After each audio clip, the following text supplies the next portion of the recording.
It is said of the white snowfield that it is the center of the world, and it is home to terrifying monsters that inhabit its vast snows. Among these monsters, there is a giant white serpent that devours glaciers, a huge gray bear that causes earthquakes, and a cursed rat that corrupts and pollutes the seas. But despite all these horrors, an emperor who once escaped from that place mentioned that the monsters are not the most dangerous thing there. In the heart of the white snowfield, a man confronts a ferocious scorpion-like monster and engages it in a fierce battle, succeeding in eliminating it with swift strikes. After the battle, one of his companions remarks with disdain that what he did is exactly what one would expect from a barbarian, who always flaunts his ignorance as if it were a badge of honor. The silver-haired young man grumbles about how long he has had to spend with these fools, so the girl innocently asks him the meaning of the word ignorance, and whether it's something that can be eaten, prompting him to sigh in despair and tell her to forget it. In another scene, he scolds them for eating food he explicitly warned them not to eat,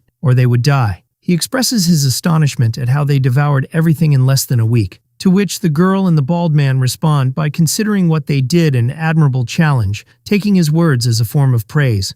Suddenly, the bald man named Greta falls ill, then collapses unconscious, and the girl frantically tries to wake him up, screaming. Amidst this chaos, the hero thinks to himself that this situation was never what he had wished for. His memories take him back to the past, where he longed to go to a fantasy world full of wonders and magic. To achieve his dream, he quit his job and embarked on an epic journey, where he climbed the highest mountain on Earth, reached its core, and traveled to the southernmost point of the planet. But of course nothing happened. He prayed every night, realizing that reality was far from fantasy, wishing to wake up in the heart of a fantasy world. And one day his prayers were answered. The scene shifts back to the past, where a man is shivering from the bitter cold. His companion advises him to wrap himself in more fur if he doesn't want to freeze to death. It turns out they are part of a group of mercenaries led by a captain, tasked with crossing the white snowfield. One of the men complains that this mission is suicidal no matter how tempting the reward, describing the idea of crossing this place as pure madness.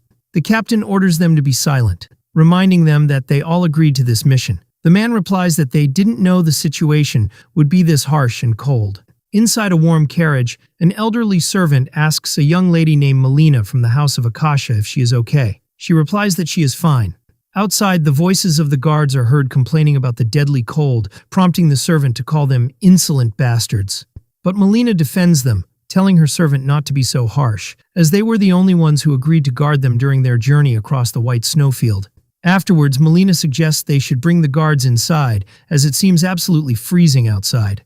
The servant refuses her request, reminding Melina that she knows very well what inhabits this white snowfield. Melina guesses he means the monsters. The servant begins to tell a story about an emperor who lived long ago, who wished to control the entire world and sought to conquer the white snowfield to achieve his ambition. The emperor led his strongest fighters and soldiers and entered the snowfield himself. After a few years, his empire collapsed and was forgotten by history, and the emperor returned alone after losing all his fighters and soldiers. He looked decades older and spoke like a man who had lost his mind, confirming the existence of monsters in the snowfield.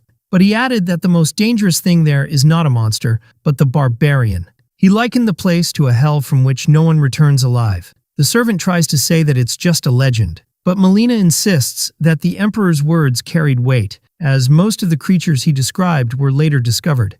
The servant smiles and adds that despite this, no one has ever claimed to have seen a barbarian. Melina admits that what he says is true. Outside, the mercenary captain suddenly orders everyone to halt, pointing out that there is something on the horizon. They cannot see the figure clearly in the distant horizon amidst the falling snow. The captain tells them the good news is that the newcomer is small, but the bad news is that it is heading straight for them. Everyone is shocked and expectant. As the figure approaches, they realize it is a human. But the real shock comes when they recognize him as a barbarian, striking terror into the hearts of the mercenaries. The barbarian approaches and speaks to them, explaining that he couldn't stand the sight of the other barbarians and went out for a walk. He introduces himself as Ketal from the Achin tribe, expressing his surprise at the presence of strangers in the snowfield and considering it a stroke of luck. Ketal guesses they are a group of mercenaries protecting a merchant caravan and suggests they turn back, though he doubts they will. He then asks if their employer is in the nearby carriage. Afterwards, he surprises them with a smile, saying he would like to be hired too. The mercenaries are stunned and ask in confusion what he means. Ketal clarifies his offer. He will help them cross the snowfield. The mercenaries are suspicious, wondering why a legendary barbarian would ask for work, if that's all he wants, and one wonders if this means he isn't hostile. Katal responds to their unspoken doubts, saying that if he were hostile, they would all be dead by now. One of the mercenaries hesitantly asks his captain for his decision. Inside the carriage, the servant and Melina overhear the conversation. The captain tells Melina that the barbarian is asking to be hired as a mercenary, then asks for her decision. When the servant asks the mercenary captain for his opinion on the outcome of a fight, should one occur, the captain strongly advises against it. Upon hearing this, Melina makes her decision and tells the captain to inform the barbarian that they accept his offer. The captain affirms his respect for her decision and goes to inform the barbarian of their agreement. Katal expresses his pleasure at hearing the great news. Suddenly, Katal heads directly for the carriage, to the captain's surprise and horror. Katal tells him there is no need to be afraid. They are just employees, and he needs to speak with the employer directly. The captain warns him that he will not hesitate to deal with him if he tries anything suspicious. Katal remains silent, while one of the mercenaries anxiously asks the captain if it's really right to let him meet her. Another mercenary wonders why they don't try to stop him as guards, to which his companion scoffs that the idea of stopping him is a ridiculous joke. Inside, the servant panics as Melina prepares to go out, but she asks him to remain calm. Katal's voice is heard from outside, asking if he can come in, which shocks Melina.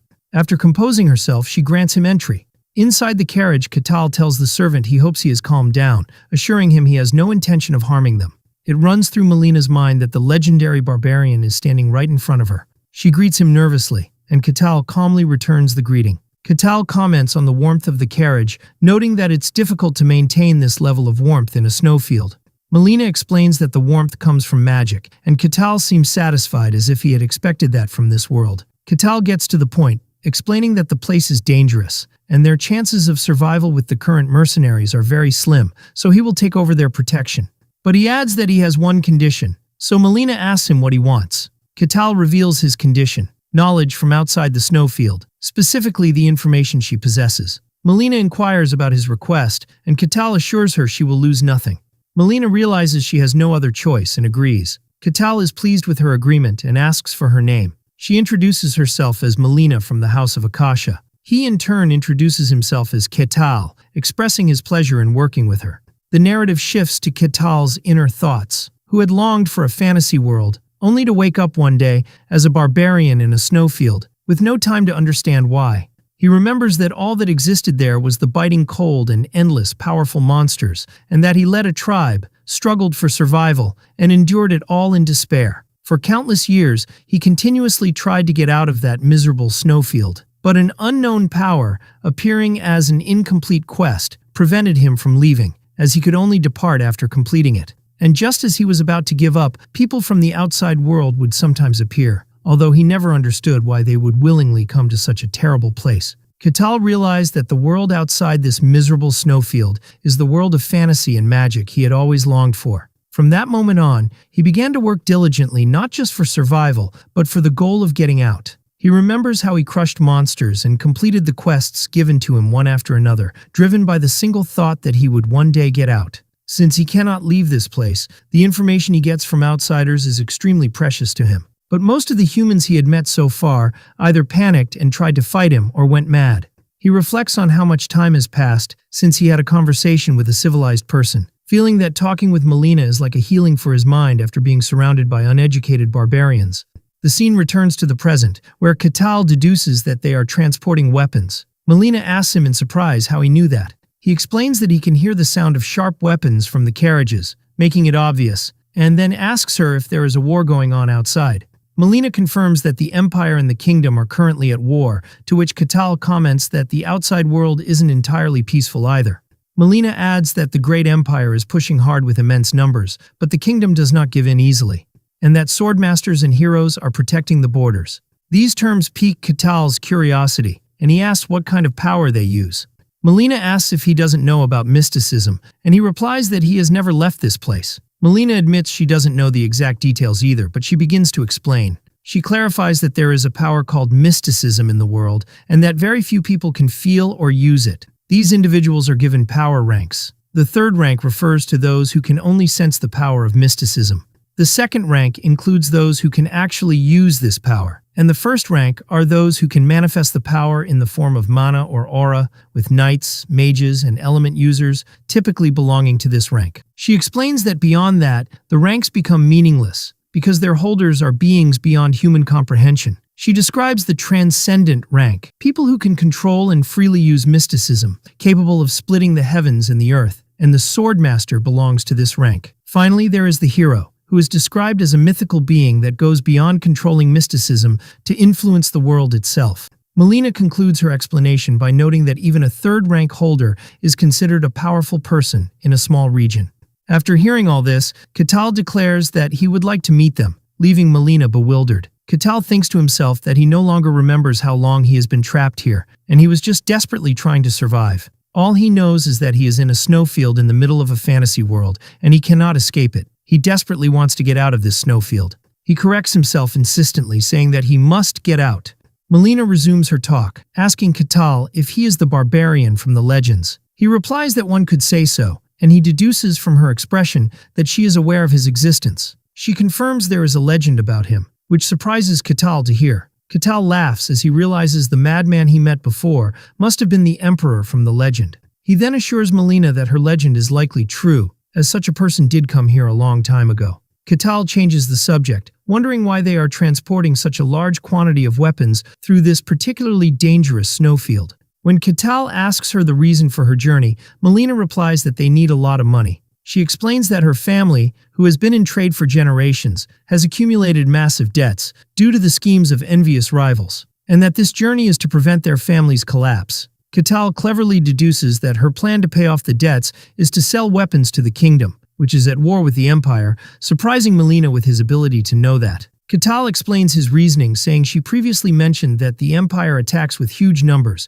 meaning it doesn't lack weapons, and therefore it is the kingdom that needs them. And when supply is low and demand is high, prices rise. He concludes that although he doesn't know the value of things outside, the profit must be worth the risk of crossing the snowfield. He also deduces that since they are taking this dangerous route, there must be no other way to reach the kingdom, suggesting their territory's borders touch the Empire's. Melina confirms that his deduction is correct. Melina is stunned by his shrewdness, thinking that this is impossible, as she had heard the legendary Barbarian was a savage ignoramus, and she wonders about his true identity. Suddenly the carriage shakes violently, and the servant cries out in surprise. Catal calmly announces that they have uninvited guests. Outside, a huge, deformed monster appears before the mercenaries, and they recognize it as a black slime.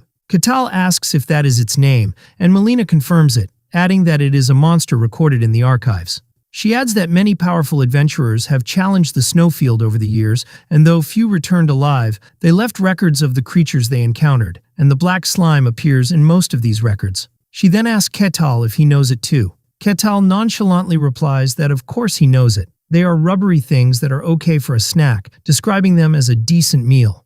Melina is horrified and asks him in disbelief if he eats them.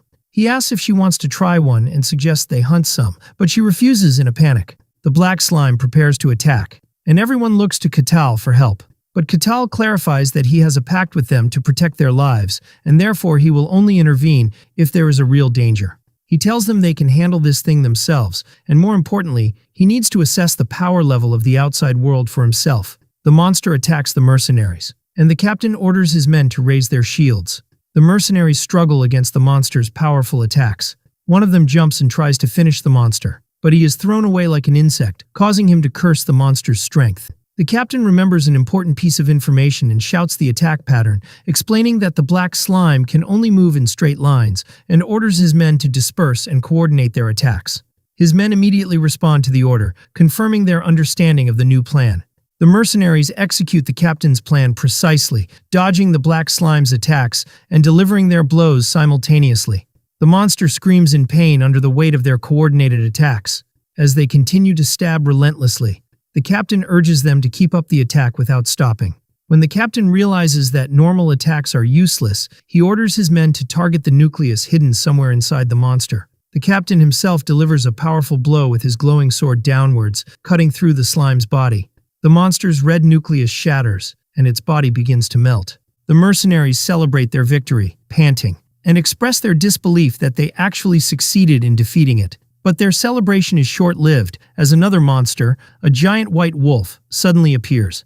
The mercenaries immediately engage the new threats, with one shouting for them to aim for the neck. Then one of them pounces directly on the wolf. After the battle, one of the mercenaries comments with some arrogance that the white snowfield isn't that dangerous, and that the rumors were probably exaggerated. But the captain warns him not to be complacent, reminding them that they are not even halfway through.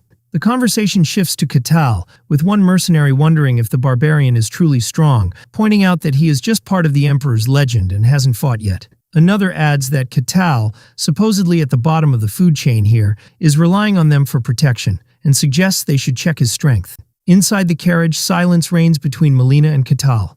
A mercenary approaches the carriage and asks to speak with Melina. He reminds her that they are mercenaries risking their lives to carry out this mission under their contract with her. Melina expresses her deep gratitude for them accepting this dangerous mission that everyone else fled from just by hearing its details, and that without them, she wouldn't have even been able to try. But the mercenary clarifies that there is one thing bothering him. The barbarian hasn't fought even once.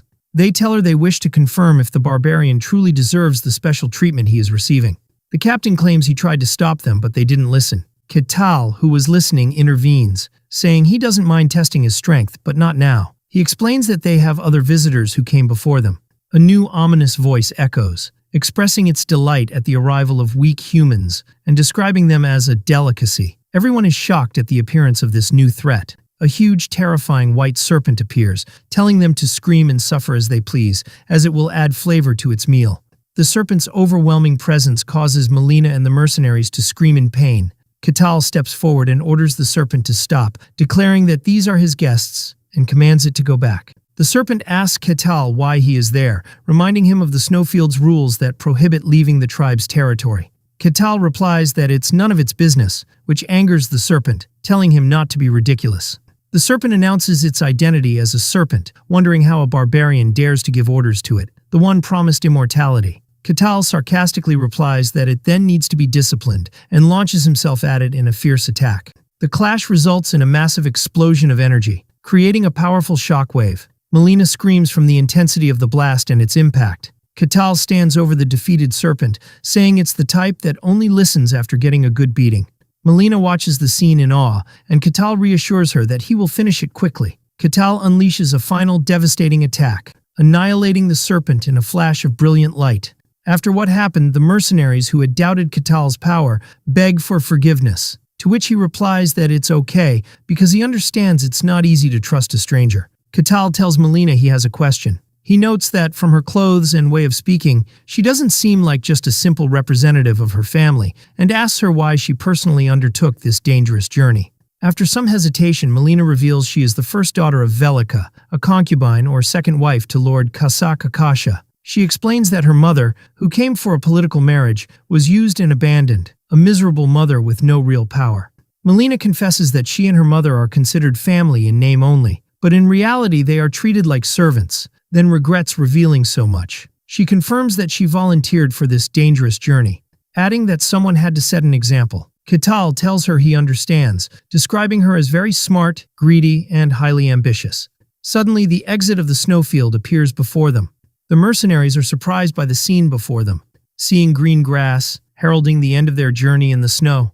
Melina thanks Katal, and he tells her they can return through the Empire, as it will be easy after selling the weapons. Melina asks him what he meant by describing her as smart and ambitious. Katal confirms that his words meant exactly what he said. He begins to explain his deduction, saying that her once highly respected family is now in great turmoil due to a lack of funds. He adds that although she is the daughter of a concubine, if she personally takes action and carves a path to salvation, while the family is on the verge of collapse. He asks, in that case, who will the people trust and follow? He concludes that her true goal is to seize real power in the family. He then asks if he is mistaken, and Melina admits his answer is perfect. Katal comments that it's a common story for a concubine's child to take on a dangerous challenge to inherit the family. Melina thinks to herself that this barbarian is intelligent, not like the half-baked intellectuals she has met, and imagines what it would be like if his power, which defeated the white serpent without a scratch, became hers.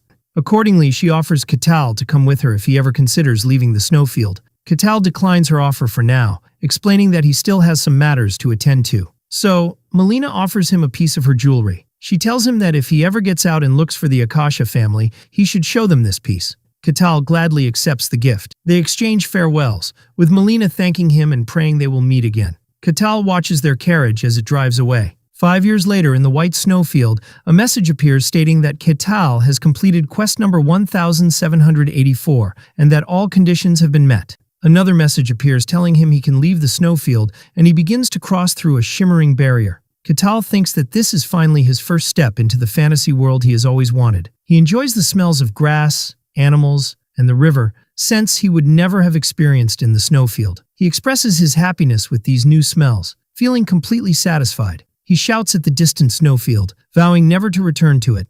He reflects on finally reaching the world he dreamed of, the world of fantasy and mystery he thought he would never reach, and that, although the starting point was terribly wrong, he managed to survive. He announces his intention to enjoy this world with all its dragons, elves, magic, and swords. He believes his intense desire to reach this fantasy world is what kept him alive in that hell. Then he senses a gathering of beings nearby. He assumes this gathering is a village and feels excited to finally see a civilized town. He remembers the ignorant barbarians he lived with and how they were oblivious to the importance of shelter, and feels a strong nostalgia for a well-designed human settlement. As he wonders how to introduce himself politely, he hears a voice. The voice announces to the dear elf villagers that this place will become their new home. He watches a group of elves unloading their belongings and celebrating their new home. A young elf anxiously asks an elder if the place is truly safe, and the elder assures him it is. But the young man is still worried, even though the area is remote and inaccessible to humans. He expresses his concern about the proximity of the snowfield, and the elder understands he fears the appearance of monsters. The elder reassures him, saying that nothing has come out of the snowfield for thousands of years, and that they have also set up a barrier as a precaution. He explains that they have placed a magical concealment barrier based on ancient elven magic, making the place look like an ordinary forest, and that as long as the barrier remains, no outsider can reach them. He adds that even if monsters came, they have Her Majesty the Queen, whom even the monsters of the snowfield cannot touch. At that very moment, Katal feels he has torn something as he walks, wondering if there was something in this place, unaware that he has just breached the barrier. As Katal walks through the forest, he wonders how much farther he has to go. Suddenly, he comes across a lost little elf girl. He is overjoyed to see a real elf, one of the fantasy races he had always imagined, and feels that his survival so far has been worthwhile. The little girl was crying and scared, having realized she had wandered too far and lost her way. Katal approaches her and says hello, but the girl panics at his appearance and faints. So Katal catches her. He is puzzled about what to do after she fainted before they could talk, and decides to take her back to her village. He remembers that elves in legends are a peaceful and benevolent race, and hopes that if he returns the child, they will welcome him kindly, and he will experience their hospitality. He was greatly looking forward to this experience. When he arrives at the village carrying the child, a woman, presumably her mother, screams in terror for her child, shocked by the presence of a human there. The elves react aggressively, asking him who he is and how he managed to penetrate their barrier. Katal realizes things are not going as he expected. The child's mother continues to scream. The elf elder expresses his shock, wondering how a human could have entered their protected land with a barrier. One of the elves tells him there is a crack in the barrier, and the elder panics, asking for the whereabouts of Her Majesty the Queen, and is told she has left for a short reconnaissance tour. Katal tries to explain that he is not their enemy, but a warrior threatens to hunt him to the ends of the world if he doesn't return the child. The elder declares that their location has been exposed, and concludes that since the barrier has been breached, the humans must have come fully prepared. He wonders how long the humans have been tracking them. Katal realizes they think he is a kidnapper, and decides he must clear up the misunderstanding first. He places the child, who has regained consciousness, on the ground, and tells her to go back to her people. The child looks at him, terrified by his frightening appearance, then runs away. The child cries and screams so intensely that Katal wonders if his face is really that scary. He is a little shocked. He thought his appearance was decent enough when he was in the snowfield. He tries to talk to them again, explaining that he returned the child and is not an enemy. But the elder shouts that the hostage has been released and orders everyone to attack, and the elves aim their arrows at him. They shoot their arrows, and Katal wonders if they are even listening to him. Katal reflects on the situation. In legends, elves are a kind, nature-loving, and peaceful race, but the real elves he has met are violent and savage. He concludes that elves, in the end, are a race that lives in nature, which means their way of life might be more brutal than he had imagined. He He concludes that nature is a world of survival of the fittest, far from peaceful, and in that sense, the elves' brutality can be understood. As arrows rain down on him and bounce off his body harmlessly, he calmly accepts that this is reality. The elves are shocked, and the elder wonders what kind of magical tool Katal is using, ordering the archers to continue the attack, assuming he has his limits. Katal decides to calm them down and unleashes a massive wave of purple energy. The explosion creates a powerful shock wave, sending the elves flying through the air. The elder stands in a daze, wondering what just happened. Katal, standing in the crater created by the blast, repeats that he is not their enemy. He thinks to himself that he might have misjudged his strength a little. At that moment, Katal is attacked by another arrow surrounded by a phoenix-like fiery aura, and the attack causes a powerful fiery explosion. It was the elf queen, Markria Hashian Karusia, who launched the attack and asks what is going on. The elder informs her that a human has attacked them. The queen concludes that what she feared has happened and that this place is no longer safe. Katal tries to speak with her, hoping she will listen to his story. The elder is stunned that Katal is still standing after taking a direct hit from Her Majesty. The queen asks Katal if he is another powerful enemy who has come to harm them. She declares that humans are despicable creatures and introduces herself as the Queen of the Leaf Tribe. She aims a glowing arrow at him, vowing that he will pay dearly for daring to covet them. Katal feels frustrated, wondering why they can't even talk even though they speak the same language, and whether she is intentionally ignoring him or if the relations between humans and elves are just that bad. He decides that using force is unavoidable, remembering the lesson he learned in the snowfield. If they don't listen, beat them until they do. The queen releases her magical arrow. The arrow transforms into a massive spectral dragon head and heads towards Katal. Katal prepares for a counterattack, gathering energy in his fist. He punches the spectral dragon with his fist, creating a massive explosion. The queen is shocked by the result. Katal looks at his fist and comments with regret, suggesting he might have overused his power, and the queen is thrown backward. The queen falls to the ground, defeated. Katal thinks that perhaps he should have controlled his power more.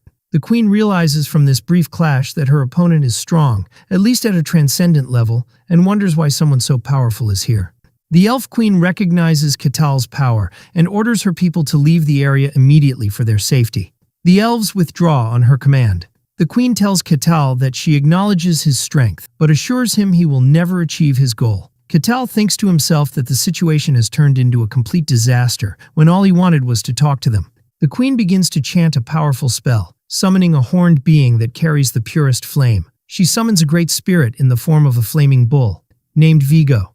Excitement fills Katal, who thinks that the creatures in the snowfield were terrifying and strange, but this is a real summoning. He remembers that although some creatures in the snowfield had a fantasy-like appearance, most were hideous. But this creature before him, a bull with flaming horns, is completely different. He thinks excitedly that this is a true spirit and this is true fantasy. The queen orders Vigo to eliminate the enemy, but the high-level fire spirit mutters that summoning contracts are nothing but a nuisance and a hassle. The queen orders him to be silent. She thinks to herself that powerful spirits are usually old and arrogant, and that she would not have succeeded in making this contract without the help of another tribe, and she never expected to have to summon him in this way. She again orders Vigo to fulfill his contract. Vigo asks if the contract requires killing the human before him, but he suddenly hesitates when he notices something strange about Katal. He looks at Katal's intimidating aura and wonders if he is truly human. Meanwhile, Katal is still in a daze from the splendor of the fantasy scene, before realizing with disappointment that the human to be killed is himself. Vigo scoffs at the audacity of a human to covet a race of nature and decides he will burn him to ashes. Vigo charges towards Katal. Katal prepares to block the attack. Suddenly, the queen winces from the impact of a shockwave. When she opens her eyes, she is shocked to see Katal had easily blocked Vigo's attack and grabbed his horn. Katal smiles and thinks that he feels more at ease seeing a monstrous form because he doesn't hesitate to beat it to death. The queen watches the scene in horror. Katal unleashes a devastating attack that causes a massive explosion, destroying the forest, the surrounding rocks, and its echo reaches the atmosphere. The queen screams from the force of the explosion. The green forest turns into a huge crater, and the queen looks on in disbelief at what happened. Katal walks toward the defeated queen in the middle of the crater and approaches her. The defeated elf queen begs him to at least spare her people. Katal calmly assures her that he is not their enemy. The queen is shocked, unable to speak. After long talks, the elves finally accept that he was not really their enemy. The queen offers a formal apology to Katal, admitting that they were too quick to judge him. She feels deep regret, realizing how rude they were when they mistook the person who returned the lost child for an enemy. Katal tells her he understands their position, especially since they were driven from their homes by humans, but he admits he was saddened that no one listened to him. The queen confirms with him again that he was not one of the humans chasing them, and Katal explains that this is the first time he has seen an elf, as there are none in the white snowfield. The queen is shocked at the mention of the snowfield and recognizes him as the Ashen Barbarian, and Katal confirms that this is the name strangers call him.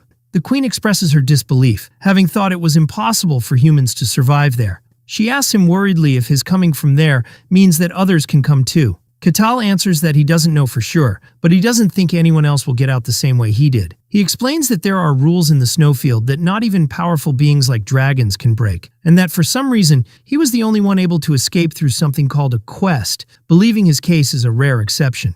The queen is relieved. Then Katal asks her about the state of her summoned creature. He bluntly reminds her that the bull was split in half. The queen reassures him that there is no need to worry, as spirits are beings of nature, and it has simply returned to the spirit world. And feeling sorry for her rudeness, she asks if he desires anything, promising to grant his wish. Katal thinks about the concept of a spirit and asks if non-elf beings can make a contract with one. At first, the queen thinks it's impossible, but she reconsiders, stating that there are some humans close to nature who can make pacts with spirits. After thinking, she tells him that if he wishes to contract a spirit, he should go to Elfo Sagrado. She explains that this place is the sacred land of all elves where their god resides, and that he might be able to fulfill his wish there. Katal asks if a human like him can go there. The queen replies that it might be possible with her recommendation, and offers to give him the location on the condition that he keeps it a secret. The queen's inner thoughts reveal that Elfo Sagrado is the dream destination for all who study elves. She thinks that elves never reveal its location to other races because humans pose a great danger to this sacred place. Despite this, she decides to trust him and offers him a glowing crystal. Katal accepts it gratefully. The queen explains that even if he reaches the area, their god will surely test him. But she expresses confidence that he will succeed and wishes him a safe journey, and Katal thanks her. The queen formally introduces herself as Markria Hashian Karusia, queen of the Leaf tribe, and asks for his name. He introduces himself as Katal, the Barbarian. After some time has passed, Katal speeds through the forest. At the border of the Barkon territory in the kingdom of Gehenthra, the guards panic due to a thunderous noise and an immense power approaching them. The guard captain orders the bell to be rung, and all guards to assemble immediately. Katal suddenly arrives, his powerful landing causing a tremor that kicks up dust and debris. The guard captain is shocked by his sudden appearance. Katal greets them and asks if they are the guards. The guards are bewildered and cautious. They wonder if he is the source of the noise and whether he is an enemy. One of the guards notices Katal's gray hair and the scar on his chest, and realizes with a shock that he might be the legendary Ashen Barbarian. As Katal approaches them, the guards raise their weapons and warn him not to come any closer, or they will attack. Katal calmly tells them he is not their enemy and hopes they will calm down. One of the guards nervously asks him what he wants from them. Katal points his finger in a certain direction, and the guard asks him what he means by pointing to the city gate. Katal expresses his desire to visit their territory, and the guards are shocked by what he said. The scene shifts to a room, where the guard captain asks Katal if his purpose is merely to pass through. Katal replies that he would like to stay for a while if possible, but he doesn't know for how long. The captain asks for his name, and he replies, Katal. When the captain asks for any proof of identity or someone who can confirm his identity, Katal says he has nothing of the sort. Katal remembers the crest Melina gave him, recalling her words to show it to the Akasha family if he ever got out of the snowfield. He presents the crest and asks if this is sufficient. Katal explains that it is the crest of the Akasha family, and he received it from a descendant of that lineage. The captain recognized the name as the Merchant family from the kingdom of Dinian. The captain recalls hearing about a merchant family that came to the snowfield a few years ago and notes that the Akasha family's influence has grown rapidly recently after a change in the family head. Katal asks again if the crest is enough to confirm his identity. The captain says it doesn't look fake, but it's hard to confirm since it's not from their kingdom. The captain decides that although the crest isn't a complete confirmation, it is useful. He allows Katal to enter, but on one condition. He clarifies that the condition is to confirm that he is not a dangerous person. The captain explains that there are 3 other people with unconfirmed identities also trying to enter the territory. The condition is that Katal must form a team with them and they must clear a nearby dungeon to prove they pose no threat. Katal finds this condition easier than he expected. Katal agrees to the captain's condition, but the captain adds another one. The second condition is that after clearing the dungeon, Katal must report all information about the operation to them. Katal understands the captain's clever plan to have the people with unknown identities watch each other, and through their reports, he will be able to expose any suspicious ones among them. The captain changes the subject, flustered, and asks Katal if he is really a barbarian. Katal confirms that he is indeed a barbarian. The captain expresses his surprise, admitting he has never seen a barbarian like him before and had thought they were just an ignorant race, then ends the conversation and tells him to set off. The scene shifts to a waiting room, where a man named Alessandro Tyrannus, a supposed holy knight, complains about having to enter a dungeon with a scoundrel who takes advantage of people. A thief named Kasan Hak retorts, sarcastically asking if the old man is venting his anger on him because another thief scammed him out of all his money. Alessandro gets angry and asks how a thief dares to insult a holy knight. Kasan mocks him, questioning if real holy knights wear worn-out armor, and says if he were a real knight, he wouldn't be here in the first place. He concludes that Alessandro is just a wandering warrior, and that they are both the same kind of insects. Alessandro erupts in anger and threatens to fight. Kasan scoffs at him, asking if he thinks his shabby armor will protect him. The third team member, a priestess, intervenes and asks them to stop. The priestess, Hayez of Calusia, expresses her concern about having to clear a dungeon with these people. The guard captain enters and tells them the minimum for entering the dungeon is 4 people, and that someone else will be joining them. The priestess hopes the last person is normal, and the captain tells her she can judge for herself as he has just arrived. Katal enters the room, and the existing team members are shocked by his presence. Katal cheerfully asks them if they are his team members. The team members react in shock. Alessandro notes his massive size, the priestess wonders if he is human, and Kasan feels the immense pressure emanating from him. Katal says hello. The guard captain tells them they can introduce themselves while he steps out for a moment. Katal begins by introducing himself, saying he is Katal, a barbarian. He then asks the thief for his name, who hesitantly introduces himself as Kasan Hak. He moves on to the holy knight, who introduces himself as Alessandro Tyrannus, and Katal asks him if he uses holy power. Alessandro nervously explains that he is a somewhat special holy knight and cannot use it. The priestess introduces herself as a priestess of Calusia, the god of lies and deceit. Katal asks her why her identity isn't confirmed since she is a priestess. She explains that the god she serves is not highly regarded. After the introductions are complete, the guard captain announces that if they are ready, they should set off. Silence and tension fill the air as the team makes their way. The accompanying guard announces their arrival. The guard points to the dungeon entrance. He explains that it is a 3-floor dungeon, and the monsters that appear inside are undead. The objective is to clear it and find a crest inside. Katal asks Kasan to explain the plan before they begin. He starts to explain, and when he addresses Katal as Sir, Katal cheerfully tells him to drop the formalities because they are comrades. Kasan assigns the roles, saying Katal and the warrior, Alessandro, will form the front line while he will check for traps. He adds that the priestess will support the battle from the rear with her divine powers. Katal agrees to the plan, which confuses Kasan. Katal then enthusiastically announces that they will set off. The team enters the dark dungeon, with Katal leading the way. Inside, Kasan notes the pitch-black darkness and the absence of the usual traps or keys, finding it suspiciously ordinary. Suddenly, Kasan stops the group, pointing out that there is a monster, although Katal sees nothing.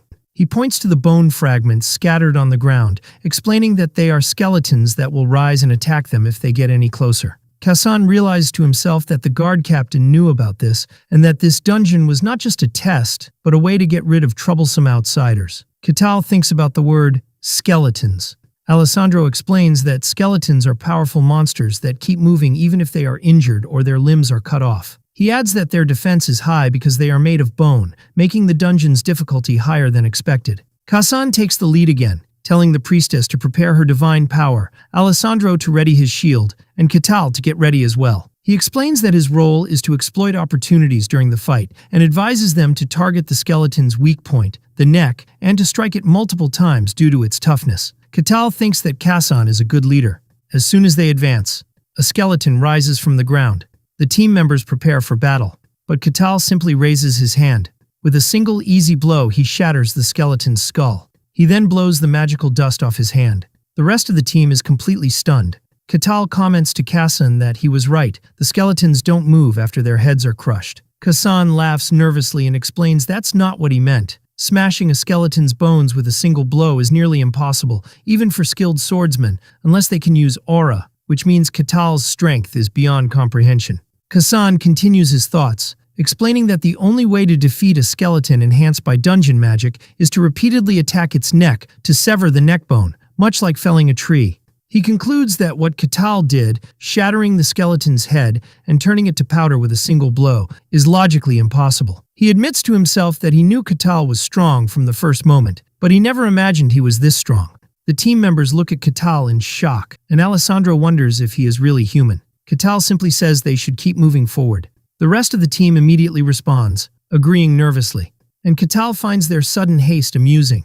As they continue on their way, Katal plays with a skeleton's skull. Suddenly, a large group of skeletons confronts them, and everyone prepares for a tough battle. But Katal stops them and asks for a favor. He asks to handle these skeletons himself, justifying it by saying he has some things he wants to check. The team members immediately agree, awed by his power. Katal thanks them.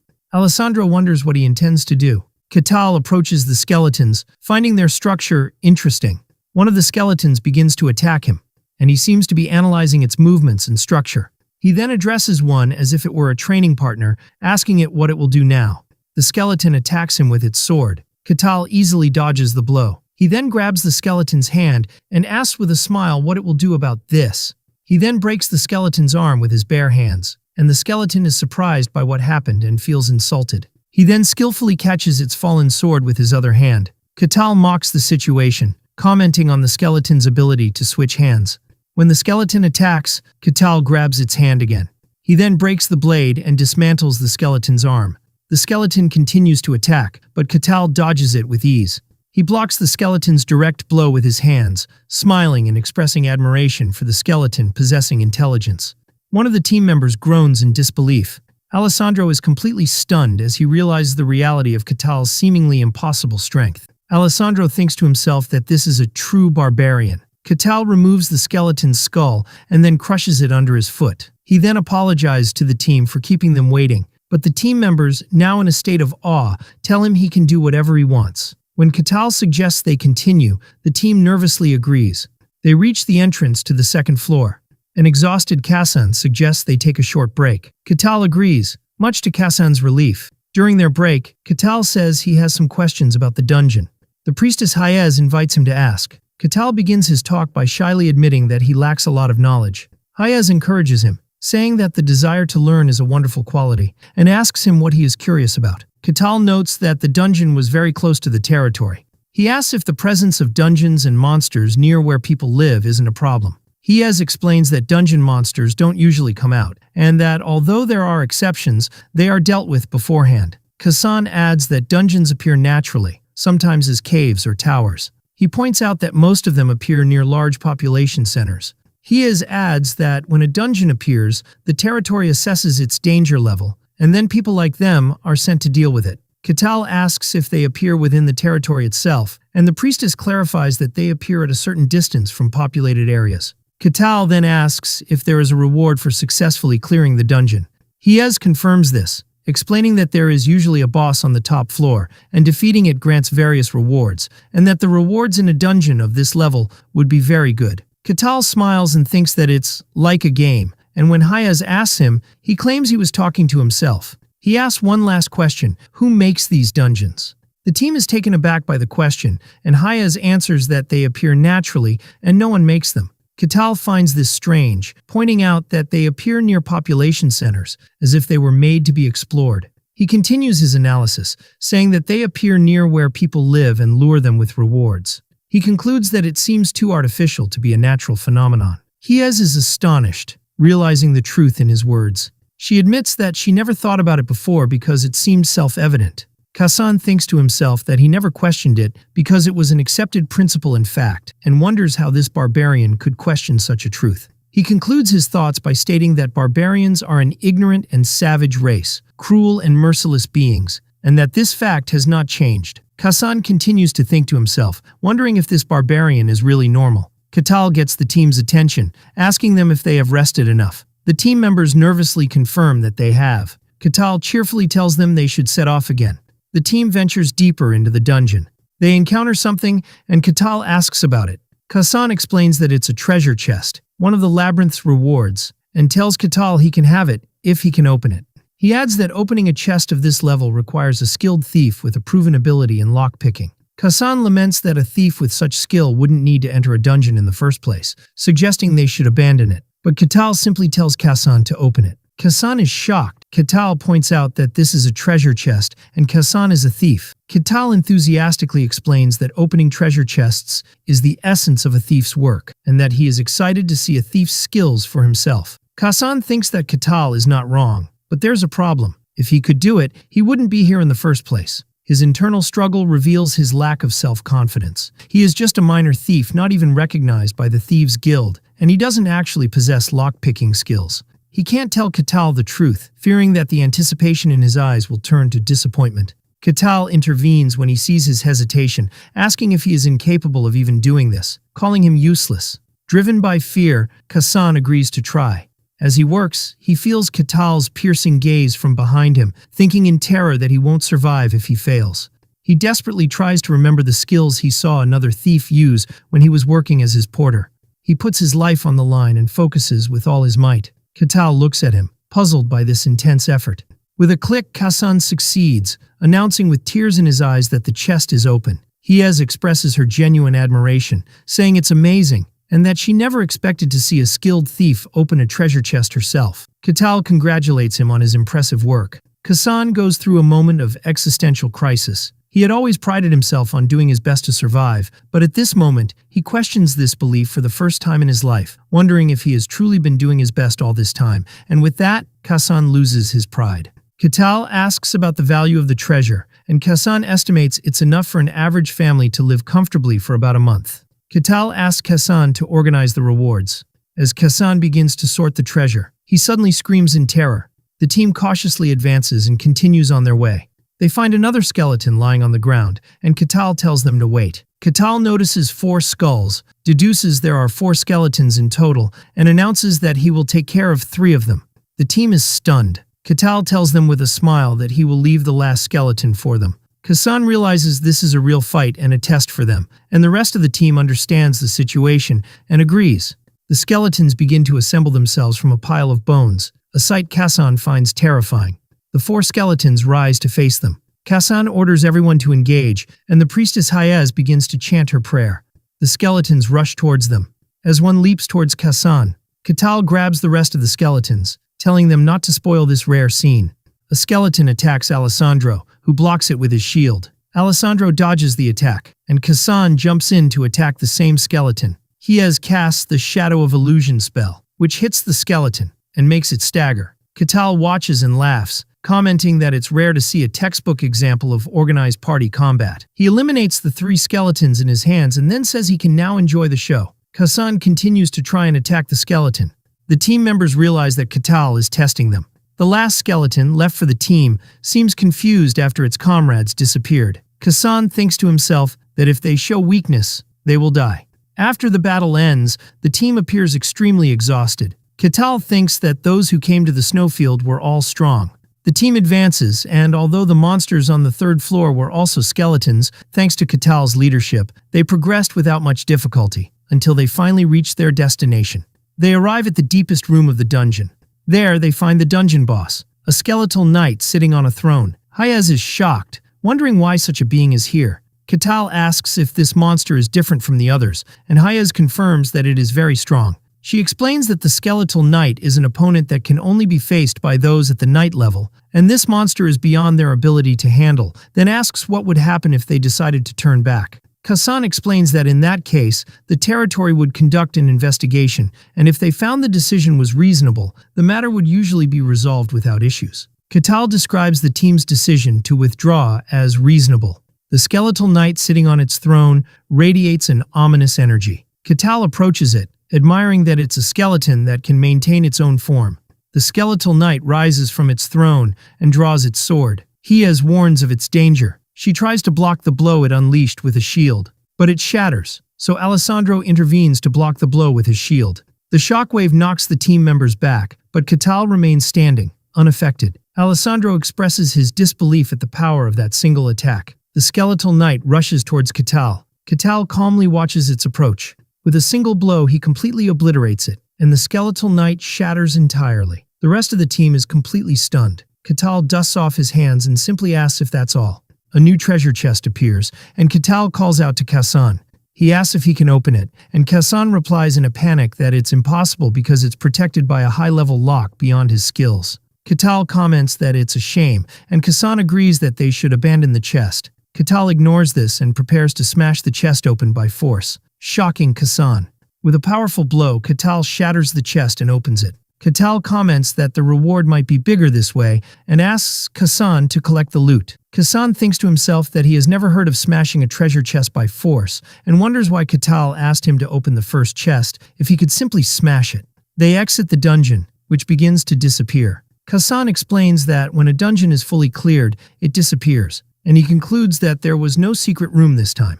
The concept of a secret room interests Catal, and Kassan tells him they exist but are rare, which Catal finds interesting.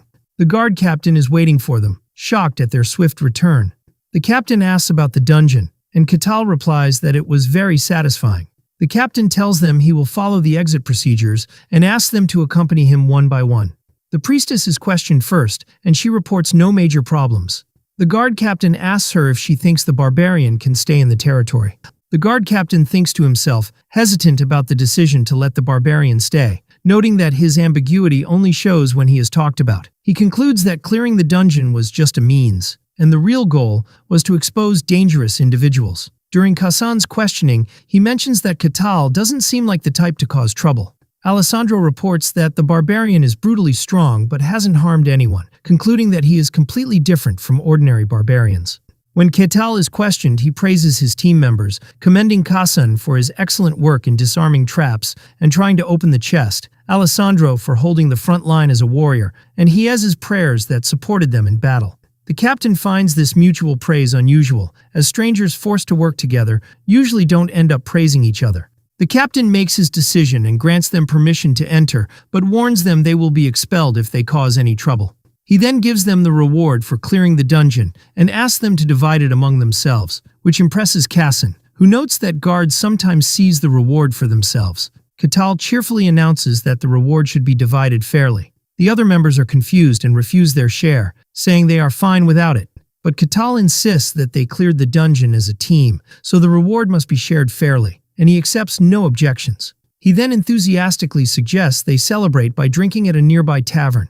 The team nervously agrees, but they are actually terrified and wish they could just go home safely. As the team enters the territory, the captain thinks about the report he will file, focusing on the fact that a barbarian eliminated a skeletal knight in a single blow. He concludes that Catal is no ordinary barbarian, but brutally strong, at least at the knight level, and that he is an anomalous and legendary being. The captain orders one of his subordinates to guard the gate while he goes to report to the Lord. The captain enters the throne room to deliver his report. The Lord of the Barcan territory, Luke Barcan, asks him about the matter. The captain informs him of the appearance of a barbarian in the territory. When the Lord asks if he granted him permission to enter, the captain confirms, explaining that he saw no major problem with him. The Lord asks what the problem is then. The captain explains that the problem is that the barbarian is so strong he might pose a problem. The Lord asks how strong he is. The captain tells him he eliminated a skeletal knight in a single blow. The Lord repeats this information, noting that defeating such a monster requires at least the strength of a knight. He reflects on the nature of barbarians as simple, uneducated beings who solve everything with brute force. He concludes that Catal is at least first rank, and the captain confirms this is the most likely scenario, without ruling out the possibility of him being even stronger. The Lord considers that the presence of a warrior this powerful, a barbarian who believes might is right, will cause a headache. He orders him to be summoned. He explains that the mere presence of someone so powerful wandering the territory is a risk in itself, and that he would rather see him for himself despite the potential danger. When the captain expresses concern for the Lord's safety, the latter reassures him that he has his own knight. A huge armored knight appears behind the throne, shocking the captain. Lord Barcan asks his knight for his opinion. The knight confidently replies that although Katal may be strong, he is still just an ignorant barbarian and would be no match for his swordsmanship skills, which he learned directly from a great swordmaster. The Lord decides he will speak with the barbarian himself and orders him to be summoned. Meanwhile, Katal is celebrating with his team in a tavern.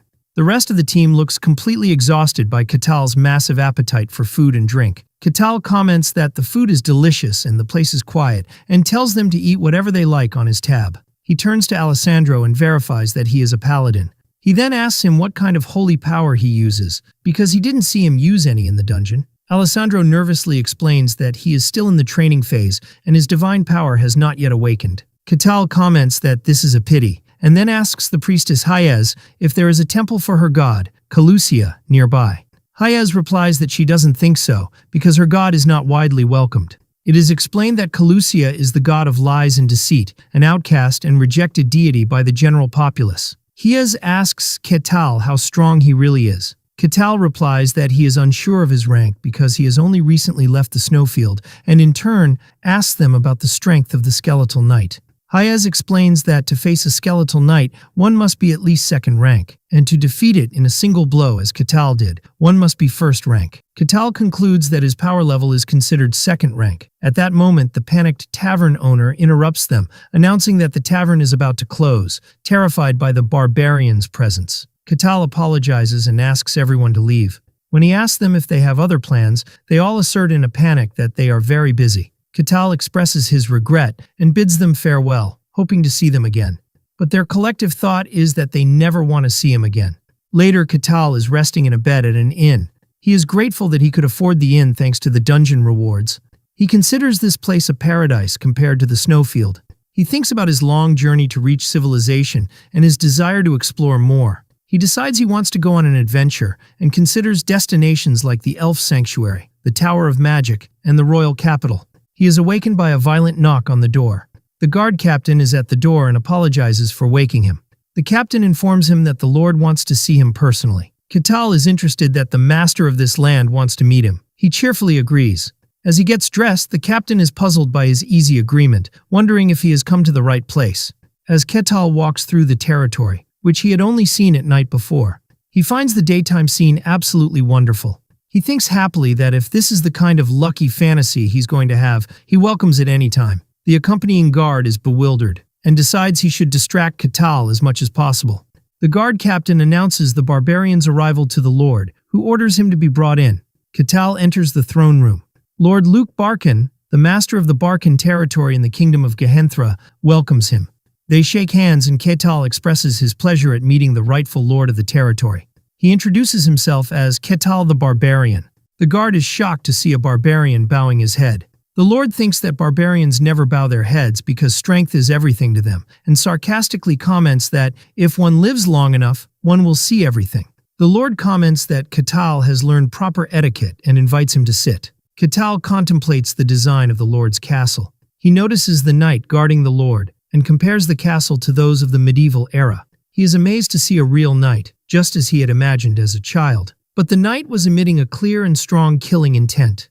The knight thinks that Katal is a fool for showing such an aura in the Lord's presence, and vows that he will not leave here alive. The Lord tells Katal that the reason for his summons is simple. He wants to confirm a few things. Katal agrees and asks what the Lord wants to confirm. When the Lord asks about his origin, Katal replies that he came from the coldest place in the world, a world covered in white. He specifies that he came from the white snowfield, which shocks the Lord and his knight. The Lord realizes that Katal is truly a barbarian from the legends, a fact that is hard to accept. Katal adds that it was a horrific place, and whether the Lord accepts this fact or not is his choice. The Lord changes the subject and asks a different question about how strong Katal is. Katal rephrases the question, saying what matters is how dangerous his strength is. He answers that it's the wrong question because he doesn't know the standards outside the snowfield. The Lord suggests a way to find out his strength, a duel with one of his knights, with the promise of a handsome reward. Katal repeats the word,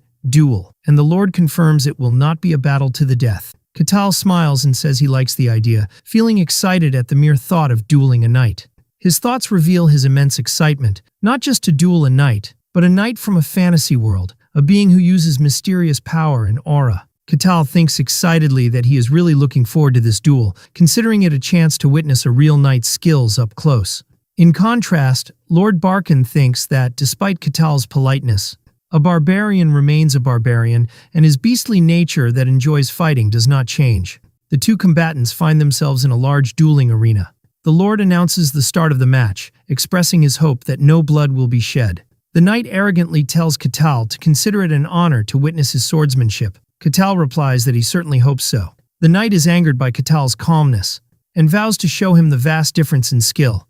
The knight launches his attack, his sword seemingly multiplying into 3. Katal is surprised by this technique and realizes it is not just an illusion and that the 3 swords are real, and wonders if this is swordsmanship.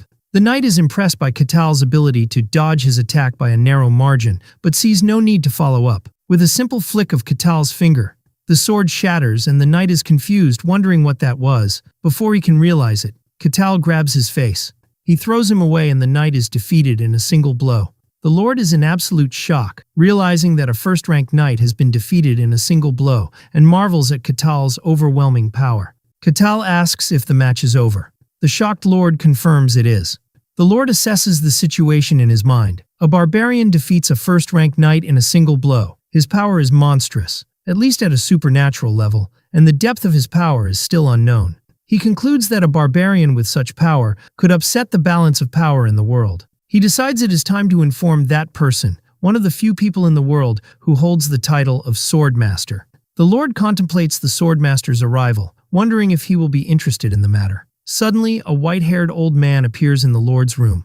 The Lord laughs, saying that the Swordmaster's tastes are as strange as ever, and the other replies that one needs some entertainment in life. The Swordmaster, who is called Cain, asks the Lord to tell him about this interesting matter. Lord Barkin welcomes Swordmaster Cain, expressing his honor at his visit on such short notice.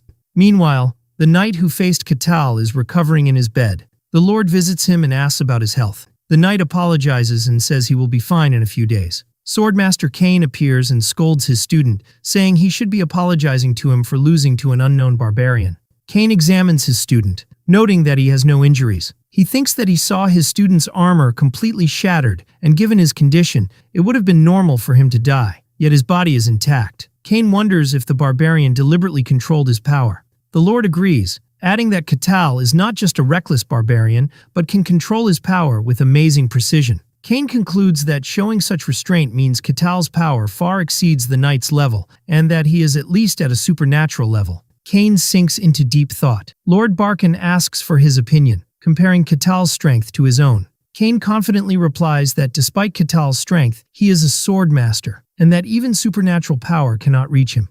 However, Cain notes that Katal did not use aura and yet possessed such immense power. He agrees that this is impossible through normal means and wonders if this is the power of the barbarians of the White Snowfield. The Lord says he didn't believe it at first, but it seems to be true. Cain reflects on the idea of a legendary human coming from the White Snowfield. He wonders if Katal is truly human, or perhaps of another race, but he dismisses the idea of him being from another race. He reasons that if he were, he would not have shown any consideration for humans by sparing the knight's life, and concludes that this must be a misjudgment on his part. Cain is still concerned about the fact that Katal came specifically from the White Snowfield and wonders why he appeared from there, of all places, at this particular time. When the Lord asks him if something is wrong, Cain dismisses it as a matter for another time, grumbling about the strange requests the Emperor always makes. He reassures the Lord that it's nothing to worry about for now. Cain asks if the barbarian is still in the territory, and the Lord confirms he is. Cain decides he must confirm things for himself. Later, the guard captain asks Katal about his future plans. The captain gives Katal his reward for the duel and informs him that the Lord will no longer interfere with his activities within the territory. Katal thinks that although his plans are not set, it would be good to have an officially recognized identity to avoid future trouble. The captain explains that there are ways to achieve this, either get a high-level sponsor or become a mercenary. He elaborates that if he builds a record of achievements as a mercenary and gets recognition from the guild, his identity can be officially recognized. The guard captain thinks that getting a sponsor is the more suitable path for someone with this barbarian strength, as low-rank mercenaries are treated as mere errand boys. But Katal is charmed by the idea of being a mercenary, who takes requests and kills monsters, considering it the essence of fantasy romance. He asks where he should go to become a mercenary, and the captain tells him there is a guild hall. He eagerly asks the captain to guide him, and the bewildered captain agrees. The narrative explains that although some see mercenaries as romantic figures, they actually represent the lowest rung of society for those without official status. Even the strong ones often die in undiscovered dungeons or become scapegoats for dirty work. Upon arriving at the mercenary guild, he finds the place in chaos due to a violent brawl, with two mercenaries cursing at each other, while onlookers bet on the fight. Nearby, a woman asks the receptionist, Rosa, about the new recruits. Rosa sighs, saying they are all weirdos and hopeless. She mentally lists the new recruits: a madman claiming to be a holy knight, a thief, and a nun no one trusts because of the god she worships. Rosa laments that no respectable people have shown up, and wishes for a handsome prince on a white horse to save her from her job. At that moment, Katal enters the guild, surprising her. Katal surveys the place and recognizes it as the guild hall. The fight immediately stops, and everyone stares at the barbarian in shock. Katal approaches the reception desk and announces his desire to become a mercenary. A flustered Rosa asks him his purpose for doing so. Katal explains that he has various reasons, but he heard he could get official status by working as a mercenary. Rosa confirms this, but warns him that he will need a solid track record of achievements. Katal agrees, so Rosa registers him for 5 silver coins, asking for his name and age. He gives his name as Katal but doesn't know his age, so she jots down an approximate one. After completing the registration, she gives him his mercenary tag, warning him not to lose it as it symbolizes his status. Katal accepts the tag. He immediately asks about available quests, expressing his desire to start right away. Rosa shows him the list of quests available to him. Katal is surprised to find that the list only contains F-rank quests, such as gathering herbs, cleaning basements, sewers and streets, and night watch patrols. Rosa nervously explains that as he is currently an F-rank mercenary, these are the only tasks available to him, and she is worried he might get angry because of his pride as a barbarian. As she begins to explain that he will be able to take on harder tasks after building a work record, Katal interrupts her, saying he will take one of the quests. He points to the herb gathering quest. Rosa is surprised and asks if he is sure, and Katal replies that as long as it's a job that needs to be done, there's no problem. Katal asks where to find the herbs required for his quest. The receptionist, Rosa, explains that he will need to go out of the village and shows him a picture of the required plant. Katal confirms his understanding and says he will be back soon, to which Rosa hesitantly replies. Rosa is left bewildered by his calmness and acceptance. In the forest, Katal contemplates the image of the herb and wonders if it is used for treating wounds, noting its strange appearance. He decides to begin his first mission as a mercenary. About an hour later, Katal returns to the mercenary guild. He presents a huge pile of herbs and asks if this quantity is enough. Rosa is shocked by the large amount. When she examines the herbs, she is surprised by their excellent condition, noting that most mercenaries pick them carelessly. Katal proudly declares that despite his appearance, he is quite confident in his delicate touch. Rosa thanks him for his hard work and gives him his reward, a single silver coin. Katal realizes that this amount is barely enough to buy the cheapest meal. However, he feels deeply moved, as this is the first money he has honestly earned through labor. He tells the astonished Rosa that he is very satisfied and asks if he can take another mission immediately. Rosa is confused, believing it's impossible for him to be happy with such a meager reward. Katal explains that he wants to work as much as possible, as long as the day is not yet over. Rosa wonders why he seems so happy. She comes to the conclusion that this new mercenary is also a weirdo. Time passes and Katal chooses the warehouse cleaning mission for the day. Rosa notes that this is his 3rd cleaning mission after gathering herbs, and wonders in confusion if barbarians like to clean. Hesitantly, Rosa approves his request. Katal arrives at the warehouse and announces that he has come to clean. The warehouse owner panics upon seeing a barbarian. The task of cleaning the warehouse and moving the goods was easy for him. His next task was street sweeping. Although controlling his strength was difficult at first, he completed the task without major issues. Someone was watching him from afar through a scope. The observer wonders why Katal is acting this way, as he is aware that Katal is at least supernaturally strong, a man whose power could affect an entire kingdom. The observer continues to think in confusion. This barbarian, who is supposed to solve everything with force, is doing menial jobs. What's stranger is that he's not doing them half-heartedly, but taking them seriously. While the observer is completely bewildered, Katal feels satisfaction and accomplishment from his simple work. Later, Katal receives his pay.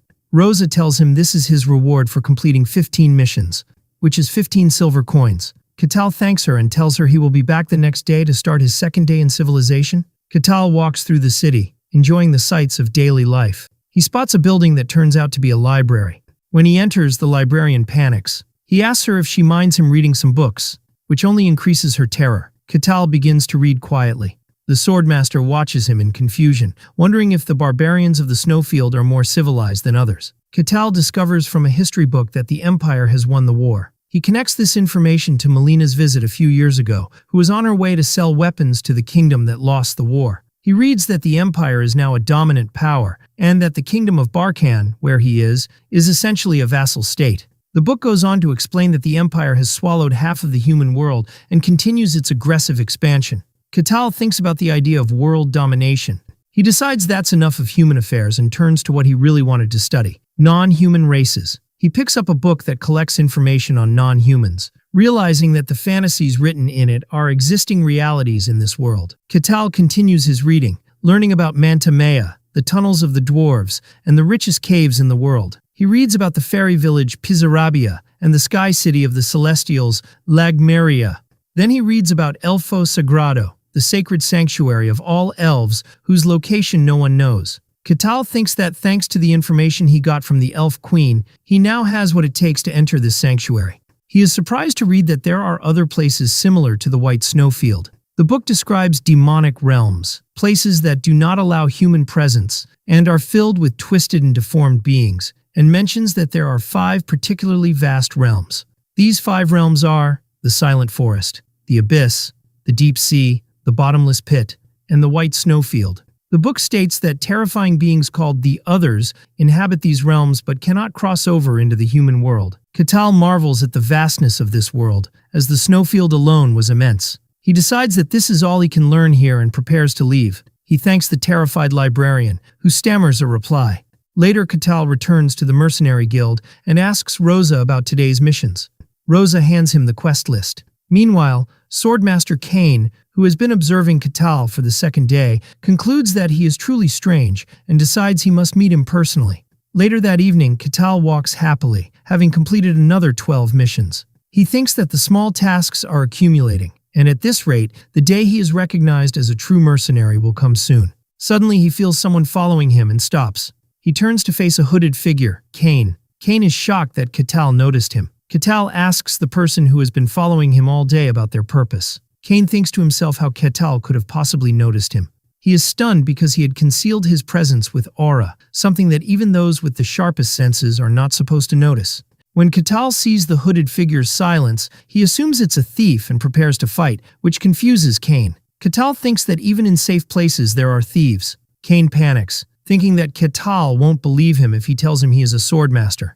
In contrast, Katal sees this thief as an opportunity to get a good achievement for his mercenary record. Kane is bewildered by the misunderstanding. He then realizes that this situation could be a good opportunity. Since Katal is mistaking him for a thief, he can use the direct confrontation to learn about his true strength and identity. The confrontation between Katal and Kane begins. Suddenly, Katal disappears from before Kane's eyes. Katal instantly appears behind Kane, who is shocked. Kane realizes that if he had stayed put, Katal would have grabbed him by the neck. Kane uses a burst of energy to quickly move away, and Katal comments on his speed. Kane is shocked, realizing he was almost caught, and even more surprisingly, he felt no flow of aura from Katal. Katal finds it interesting that Kane was able to move so quickly with a purely human body. Kane decides this is no longer a test, and that he will use his full power. Kane attacks, but Katal easily dodges him. Kane is shocked again because he couldn't react even after expanding his senses.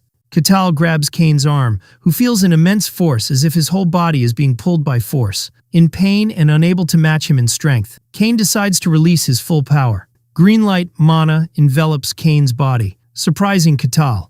The force compels him to retreat, while Kane looks at the energy in his hand. Katal still believes Kane is a thief, and comments that thieves these days have various techniques. Kane tells him to stop this nonsense. Kane thinks to himself how Katal is mistaking manifested mana, a level only the best can reach, for a thief's technique. He concludes that Katal genuinely believes this. Kane explains to himself that manifested mana can tear through solid steel, and a human body should be torn apart on contact, but Katal didn't get a single scratch. Kane marvels at Katal's ability to withstand it with his bare body, while Katal comments that Kane is using something interesting. Kane decides to end it and draws his sword, but Katal stops him with his finger before he can draw it. Kane tries to pull the sword with all his might against Katal's finger, but he is unable and is shocked and desperate, realizing that this is the end of the line for him. Katal looks at the defeated Kane, thinking that this is what thieves are like in this fantasy world. The guard captain arrives at the scene completely confused, wondering what is happening and why Swordmaster Kane is here.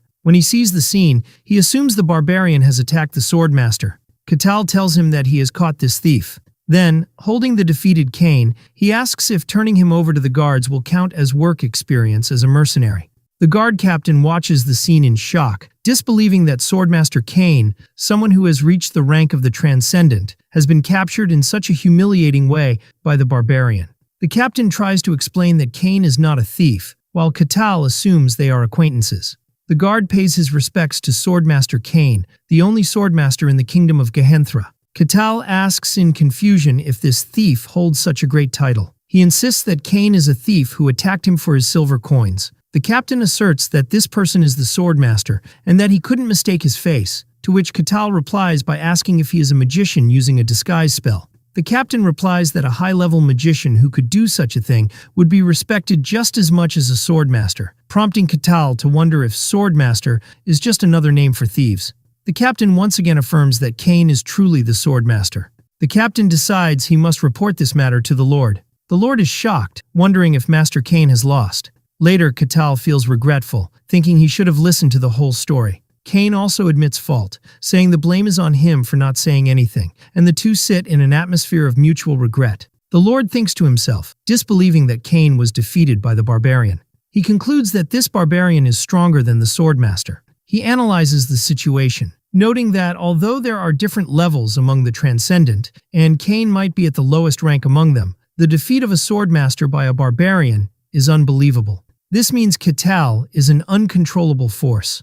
The Lord finds the situation exhausting and decides to step aside and let the two talk to clear up the misunderstanding between them. He leaves them to talk quietly. Kane reflects on his complete defeat, feeling humiliated and exhausted. He formally introduces himself as Kane, the Swordmaster. When Kettle asks if Swordmaster is his family name, Kane explains that once one reaches this rank, human titles lose their meaning. Katal understands and asks if the technique he used was a swordmaster's technique. Kane displays his aura, and Katal is impressed, declaring that now that he knows it's a swordmaster's technique, he finds it wonderful. Kane explains that this is the manifestation of mysticism, also known as aura. Katal realizes the green energy he saw earlier was aura. He eagerly asks how to use it. Kane explains that mysticism must be controlled and manifested. Katal asks if mysticism is like mana. Kane clarifies that mysticism is the mysterious energy itself. If you use it as mana, you become a magician, while handling it as aura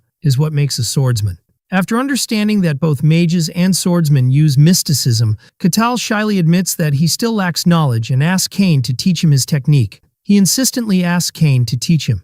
Kane is surprised by the request, asking why he is asking for guidance when he is the stronger one. Katal replies that if Kane had used his sword in their fight, the outcome might have been different. Katal expresses his excitement to learn, while Kane worries for his pride, anticipating it might be shattered further. Katal thinks that what he learned of basic swordsmanship in his past life does not compare to this art. This is the true fantasy swordsmanship that uses mysterious aura. Kane begins to explain, stating that the hallmark of his school of swordsmanship is the embodiment of illusion and reality, and asks Katal what he saw when he fought his student. Katal realizes the knight he defeated was Kane's student and describes how his sword strikes split into 3 real attacks. Katal understands that this is what is meant by embodiment. Kane explains that his style focuses more on technique than raw power. He adds that swordsmanship is the art of fusing the sword with aura to use mysticism, and one who reaches the end of this path is called a sword master. Katal is fascinated by the aura,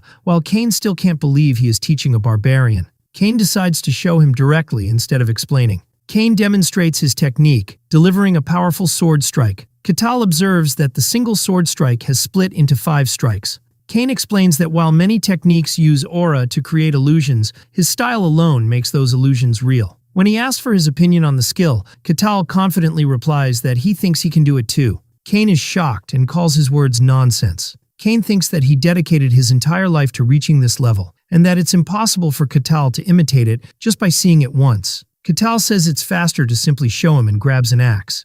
He takes a stance and attacks, moving the axe with immense speed. At first, Kane thinks it's just fast movements based on brute force. But the attack leaves 5 real marks on the wall, mimicking the effect of Kane's technique. Smoke rises from Katal's axe, and he then asks Kane for his opinion. Kane admits to himself that the effect was similar to his technique, although it was produced only by immense speed and power. Kane argues that what Katal did was just a fast swing without technique, and that true swordsmanship is for actual combat. Katal retorts by asking if the similar result isn't enough. Kane is frustrated because he knows Katal is not wrong. In a fit of frustration, he grabs his sword and challenges Katal again. Kane unleashes his ultimate attack, making Katal wonder if his body is split. Kane explains that this is the body separation technique, achieved by controlling aura to its utmost limits. He challenges Katal to imitate this technique. Katal responds with his own attack, using his axe in a whirlwind of pure physical force, which completely overwhelms Kane's technique.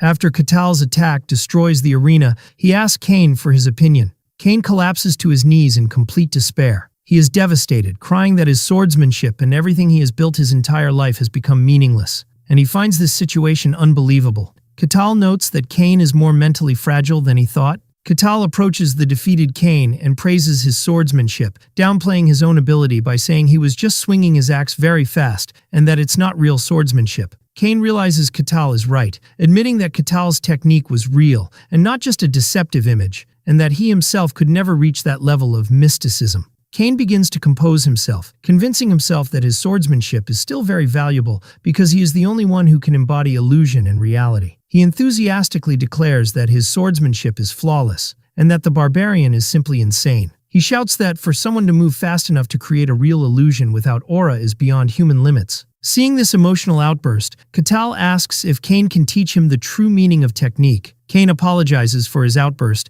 and Katal replies that he understands. Kane begins his lesson, explaining that to use true technique, one must first learn to control aura, but to do that, one must first understand mysticism. He explains that no mage, swordsman, or sorcerer can reach a high level without understanding mysticism, and that believers in gods are the only ones who can bypass this. Katal asks if divine power is something separate. Kane confirms this, explaining that miracles are granted directly from the gods and are not tied to personal abilities. Katal says he understands. Kane defines mysticism as the mysterious power within oneself, and how it is used is what determines everything. He explains that to use aura, acquire mana, or control spirits, one must first understand this mysticism. He mentions that there are 5 stages of mysticism, the simplest of which is unveiling the mystery, a state of knowing, perceiving, and sensing it. When Kettle asks if anyone can feel it, Kane answers no, explaining that if one is not gifted, one cannot even sense it.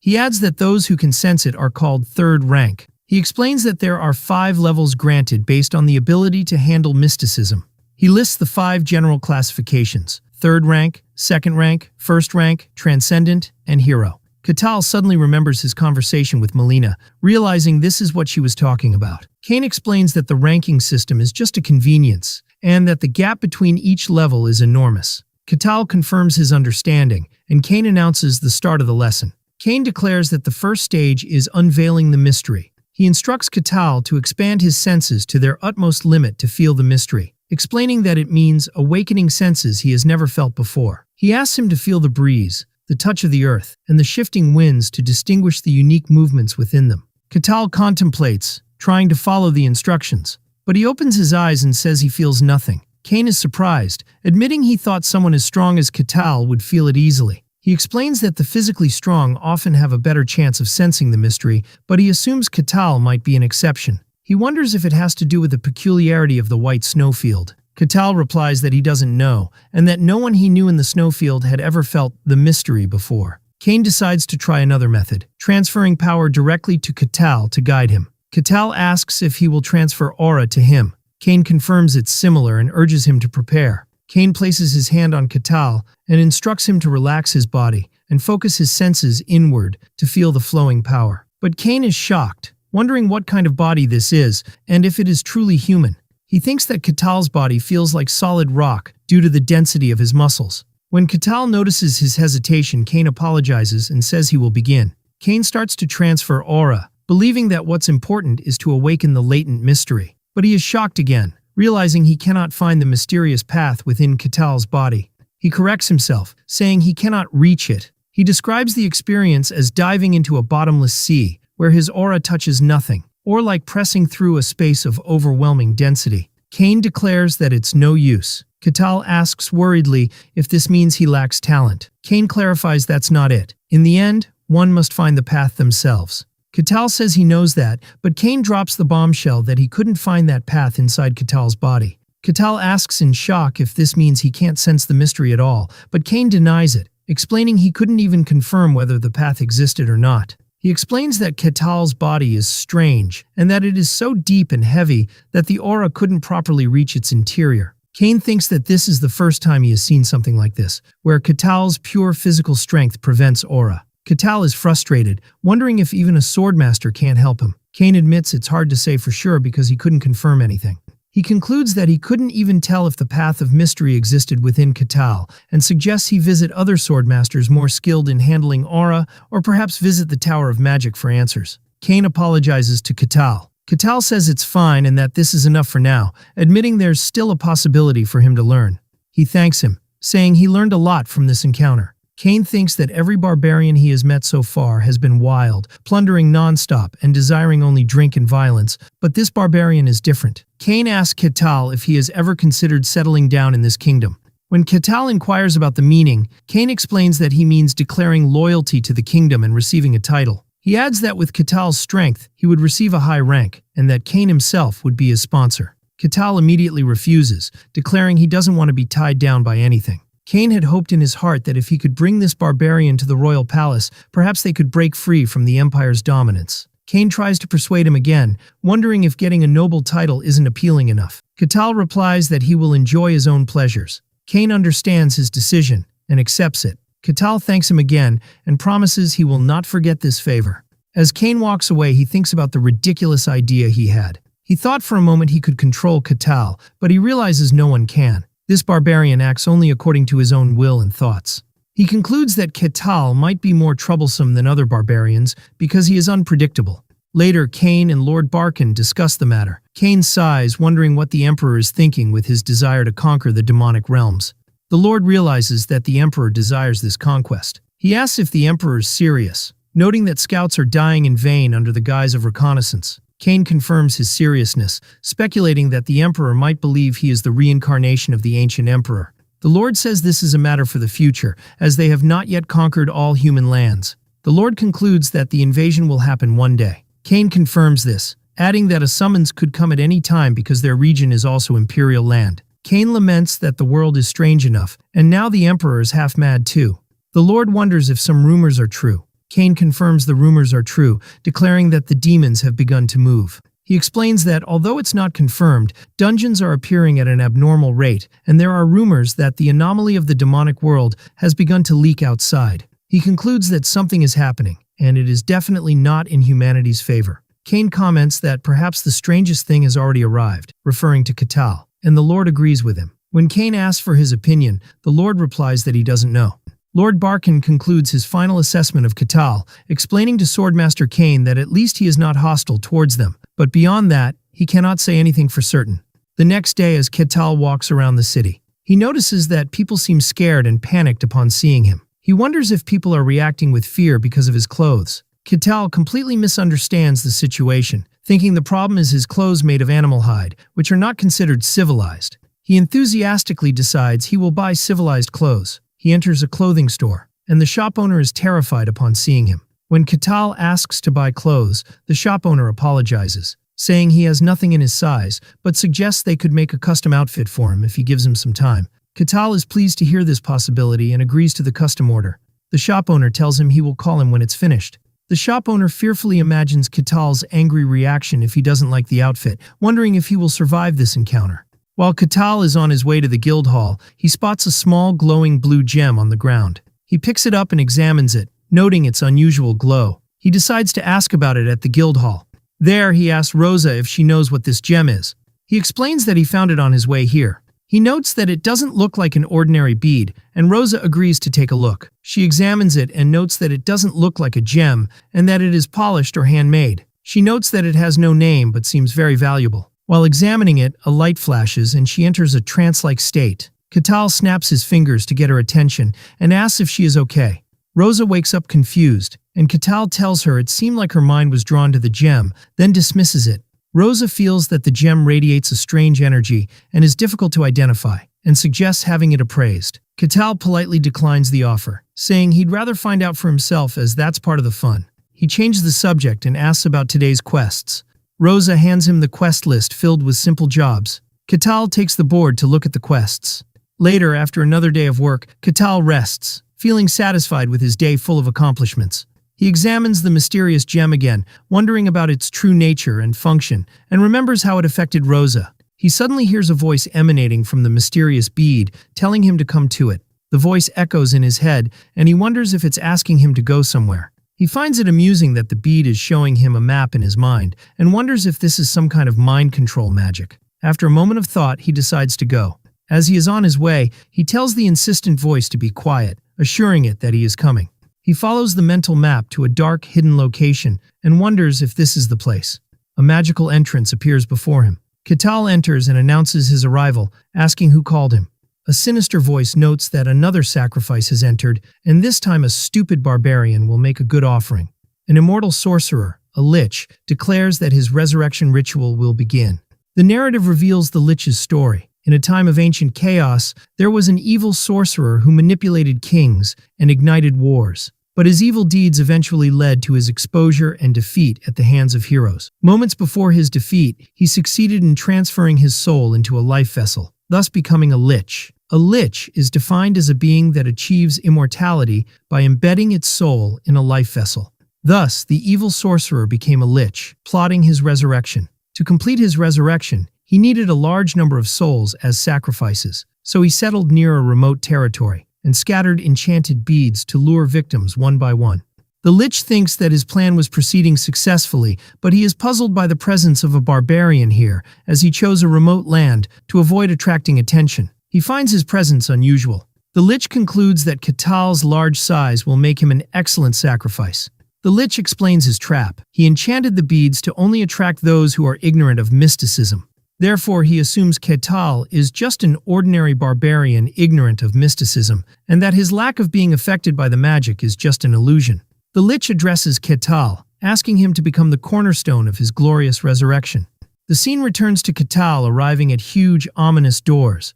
When he enters, he finds the lich sitting on a throne. Katal is overjoyed, realizing he is seeing a real lich, one of the classic villains of fantasy worlds. The lich is surprised and asks Katal how he was not affected by the bead's magic. Upon seeing the remains of other victims, Katal understands this is how the lich was luring people. The lich is confused because he cannot sense any mysticism from Katal and concludes he is just an ordinary barbarian. He assumes Katal must be carrying a high-quality mental defense artifact. Katal denies having such a thing. The lich doesn't believe him, saying he would have passed by peacefully if he had been affected by the magic. The lich decides he will have to crush Katal by force and summons his skeleton minions. Katal realizes he is in a dungeon where an evil lich is hiding and understands the general situation. With a powerful blow, he shatters the skeleton, commenting that it's weaker than he expected. The lich gets angry and threatens to tear off his limbs, summoning more skeletons. The lich orders them to eliminate him, but Katal pounces on them in the blink of an eye and easily destroys them all. The lich is shocked. Katal confirms to himself that Kasan's advice was correct. A skeleton dies if its head is destroyed. He expresses disappointment as he was expecting the lich to control death knights, not just skeletons. Angrily, the lich prepares a stronger attack, declaring he will no longer hold back. Using his energy, he summons a new servant.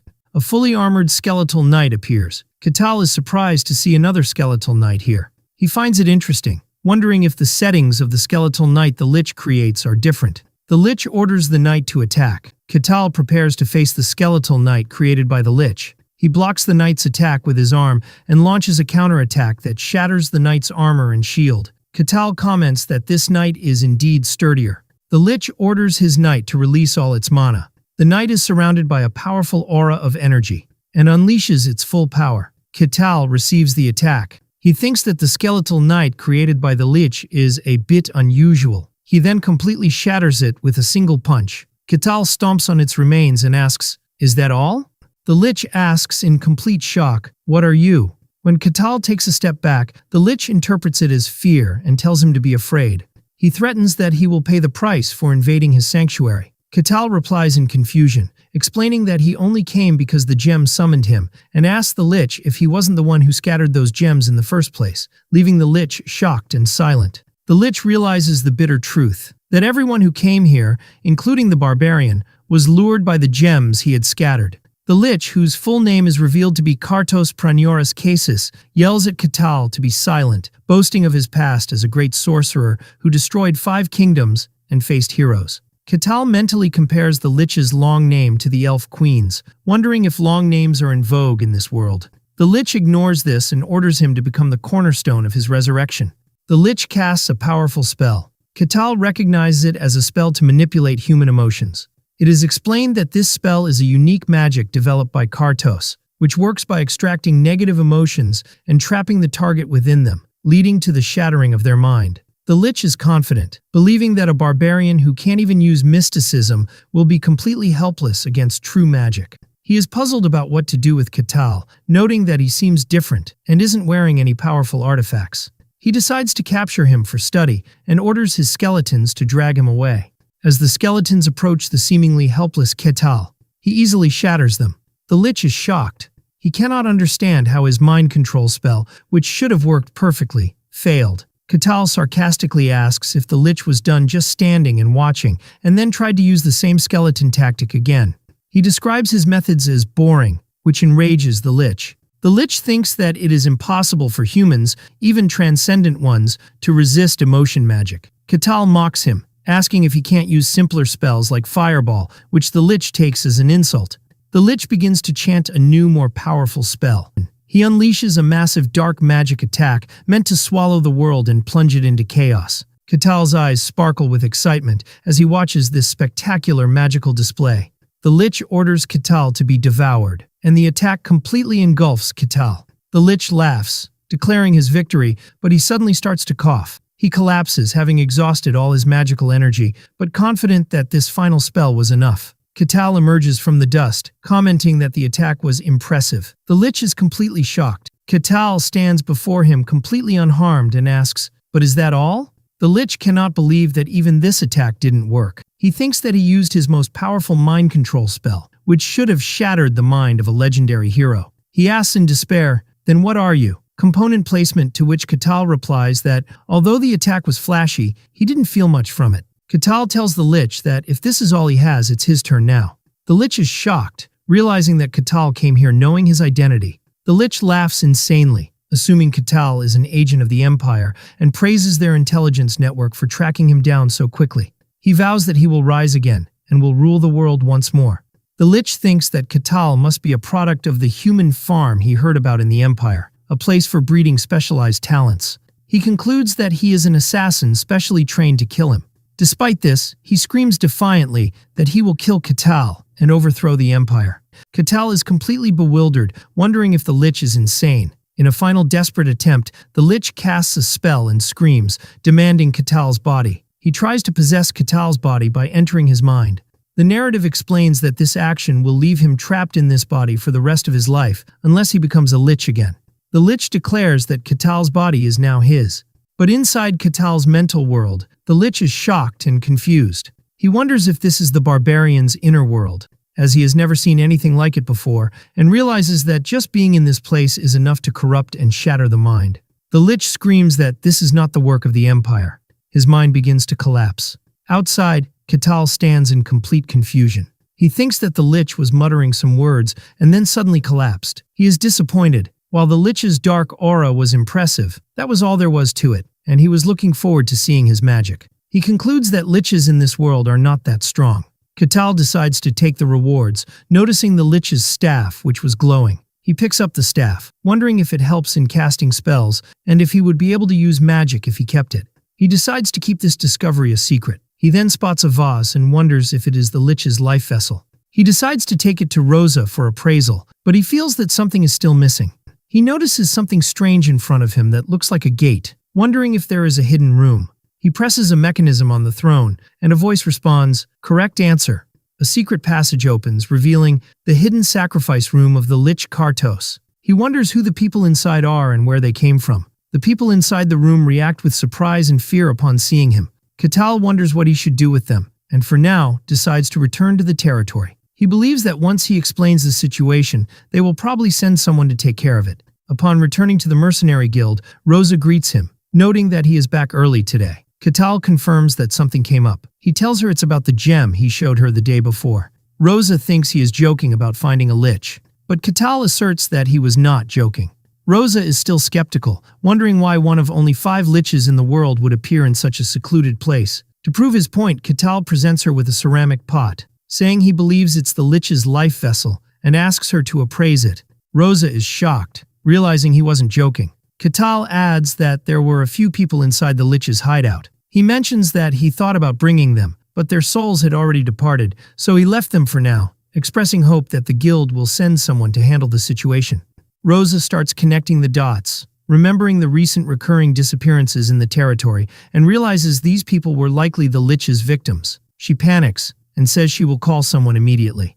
A short while later, the guard captain arrives, shouting and asking about the lich, and Katal greets him calmly. Katal reassures the captain that everything has been taken care of, and that it was no big deal. When the captain asks for the lich's identity and mentions the name Kartos Pranioras Cases, Katal confirms the name sounds familiar. The captain immediately recognized the name, explaining that Kartos was a sorcerer who turned the world upside down 100 years ago, causing immense chaos with his emotion-manipulating magic. He adds that he drove kings mad and brought down 5 kingdoms. Katal explains that the lich wasn't that impressive, and that he destroyed himself while doing something strange. The captain finds it hard to believe that a legendary sorcerer like Kartos destroyed himself, and asks Katal for a clearer explanation. Katal says he doesn't have much to add.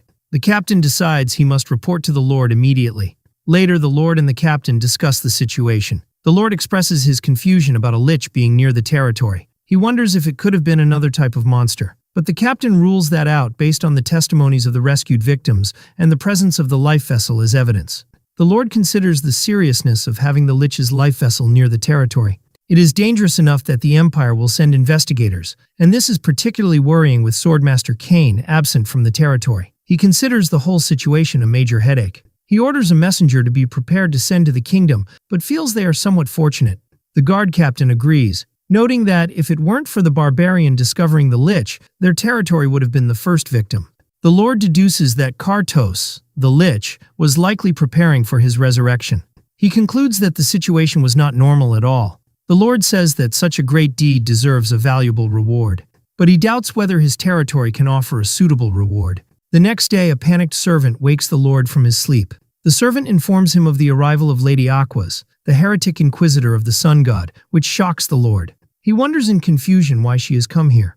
The heretic inquisitor appears in all her majesty. The Lord nervously welcomes her and introduces himself. She thanks him for his hospitality. She introduces herself as Aquas, the heretic inquisitor of the sun god, and it's mentioned she is the youngest to ever hold this title. It is recounted that she executed 7 sorcerers and single-handedly stopped a large-scale ritual. She is currently the most powerful heretic inquisitor on the continent, wielding authority that surpasses that of lords. Even the Empire bows to the orders of the sun god in her presence.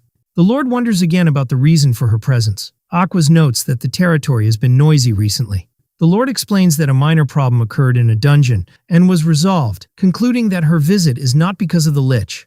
When he asks her the reason for her visit, she says she came to talk about the prophecy, but she adds that before she tells him the details of the prophecy, she would first like to confirm what happened in the territory. The Lord asks her worriedly if she means the Barbarian and the lich. She confirms it, and adds that the lich was probably Kartos Pranioras Cases. The Lord is shocked that she knows, and Aquas tells him that the confirmation is here. He presents her with the life vessel of the lich Kartos. Aquas is visibly shocked upon seeing the life vessel. She asks if that Barbarian is still in the territory. The Lord confirms he is still residing there. Aquas wonders if it's possible that the Barbarian defeated Kartos. The Lord replies that it is possible. He then drops the final shocking piece of information, that Lord Kane himself was defeated by him, leaving Aquas in a state of complete shock. Aquas deduces that a new powerful figure has appeared and asks about this Barbarian's tribe. Lord Barkin tells her that he claims to be from the White Snowfield, and Aquas is shocked. wondering how something from a demon realm could appear in the outside world. She thinks that this barbarian might be the reason she came here. She requests to meet the barbarian personally. Meanwhile, Katal contemplates the Lich's staff, which he believes is a tool to support magic, and decides he will ask mages about it later. Then he realizes it's time for something. The guard captain arrives and informs him that the heretic inquisitor of the sun god has requested to meet him at the church. The captain asks him to show proper respect, and Katal reassures him. Katal meets the captain in front of the church, who seems nervous. Then Katal announces that they will set off. Katal reflects on the existence of gods in this world, and how they sometimes bestow their power directly or descend themselves. He thinks that the church is a gathering place for those who serve the gods. Katal is impressed by the beauty of the sun god's church. The captain tells him that someone will guide him inside and thanks him. Katal enters the majestic church and is greeted by 3 priestesses dressed in white. One of them tells him that Lady Aquas has been waiting for him and will escort him to the room. Katal meets Aquas, the heretic inquisitor of the sun god. He introduces himself as Katal the Barbarian and expresses his pleasure at meeting her. Aquas notices his smile and wonders about its meaning, while Katal thinks that she must be very skilled. Katal asks for the reason he was summoned. Aquas explains that it concerns what happened in the dungeon recently, specifically Kartos, the lich whom Katal claims to have defeated. She adds that Kartos committed great evils throughout the world, and that after becoming a lich, no one could stop him except a hero. Katal confirms he has heard that, but insists that the Kartos he saw was just a self-destructing lich. He clarifies that he can only tell her what he saw.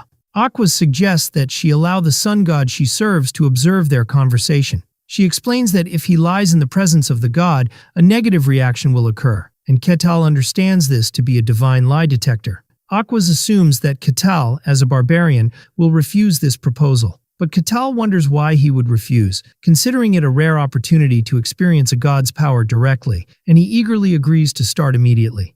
Aquas is astonished, wondering why he seems so excited. Aquas asks if this proposal bothers Katal. Katal inquires about her meaning, and she clarifies that she means the fact that the god will be watching him. Katal wonders why this would be bothersome, declaring that he has nothing to hide because he hasn't told a single lie. Aquas agrees to proceed and begins to pray. She calls upon her god, who watches from above and observes the sun in all its glory, to reveal any lingering falsehoods. A brilliant light floods the area, and Katal feels an immense presence that transcends human description. He realizes that this presence is curious about him. Aquas is relieved that there is no negative reaction, and begins the ritual. She declares that from now on, within this pillar of light, lying is forbidden. Katal confirms his understanding. Under the direct observation of the sun god, the dialogue between Katal and Inquisitor Aquas began. Katal explained the details of the dungeon clearing operation where he faced the lich, and as he spoke, the radiant divine power emitted no negative reaction, confirming that everything he said was the absolute truth. Inwardly, Aquas concluded that the lich Kartos must have been in a severely weakened state while preparing for his resurrection ritual, and that Katal was lucky the sorcerer was not at his full magical strength. Otherwise, this barbarian would not be standing before her now. After the process ended, Katal asked her if her doubts had been dispelled, and she confirmed it and apologized for her impertinence. But he replied that it was fine, as he too had enjoyed this unique experience. After that, Aquas asked for permission to ask one last personal question, and after he agreed, she nervously and directly asked him in a serious tone if he was truly from the White Snowfield. When Katal calmly confirmed his identity, Aquas appeared shocked and disbelieving, wondering how someone could truly come from that demon realm, and she connected his existence to the legend of the Ashen Barbarian told by the Emperor long ago. With a sudden sharp gaze, her red eyes gleaming, she was surprised when Katal expressed a desire to ask her a question in turn. Katal asked Aquas why she had come to this specific territory, and she replied that she had personal business.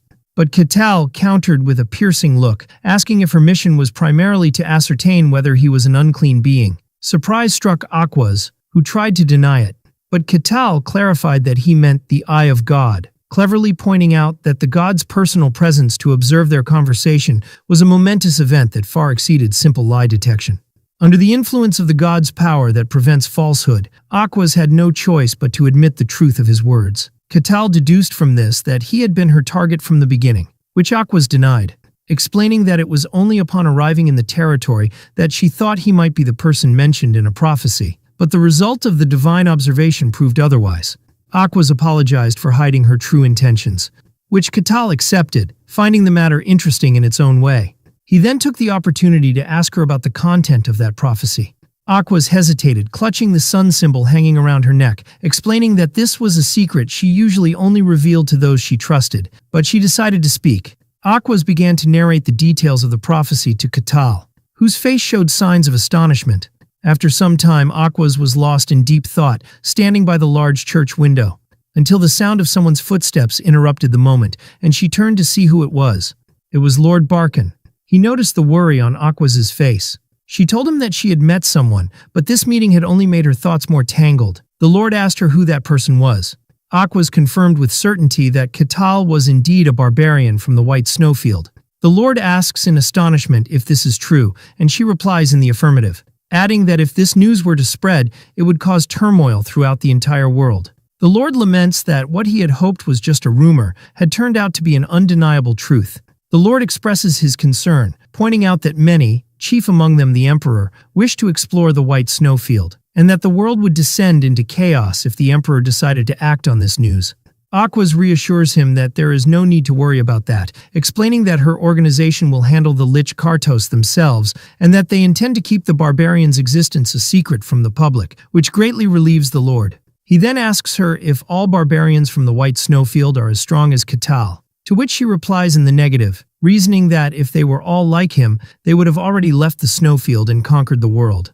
The Lord agrees with her, adding that the barbarians scattered across the world, despite their immense physical strength, are characterized by stupidity, which is a natural shortcoming in them. But he wonders with concern about the grave consequences if these physically dominant beings also acquired intelligence. Aquas tells him she heard that Katal possesses both strength and intelligence, and adds that she also heard the current king of the barbarians is different from his predecessors. Aquas replies that she met him once, and he was indeed different from ordinary barbarians. The Lord comments that a meeting between these two could be interesting, but Aquas strongly rejects the idea. The Lord is surprised by this, and Aquas continues, explaining that the relationship between barbarians and the followers of the gods is not good at all, and that their growing power is not something to be taken lightly. The Lord changes the subject, asking about the content of the prophecy that necessitated a private meeting between her and Katal. She explains that she needed to confirm something, and when the Lord asks what that was, she replies that she wanted to know if Katal was purely human, or if he was just another being pretending to be human. The Lord is shocked and asks her what exactly the prophecy said. Aquas stands before the large window, preparing to reveal its contents. And when she does, the Lord appears completely stunned, muttering words of disbelief. Later, the Lord summons Katal again. Katal tells him that, thanks to him, his affairs are going well in the territory, and then asks why he was summoned. The Lord explains that he has something to tell him as the ruler of the territory. Although Katal shows disinterest, the Lord continues, announcing that he has prepared a reward for Katal in appreciation for saving the territory. The Lord orders the reward to be brought in, and surprise shows on Katal's face when one of the guards places the reward before him. It was a small leather pouch.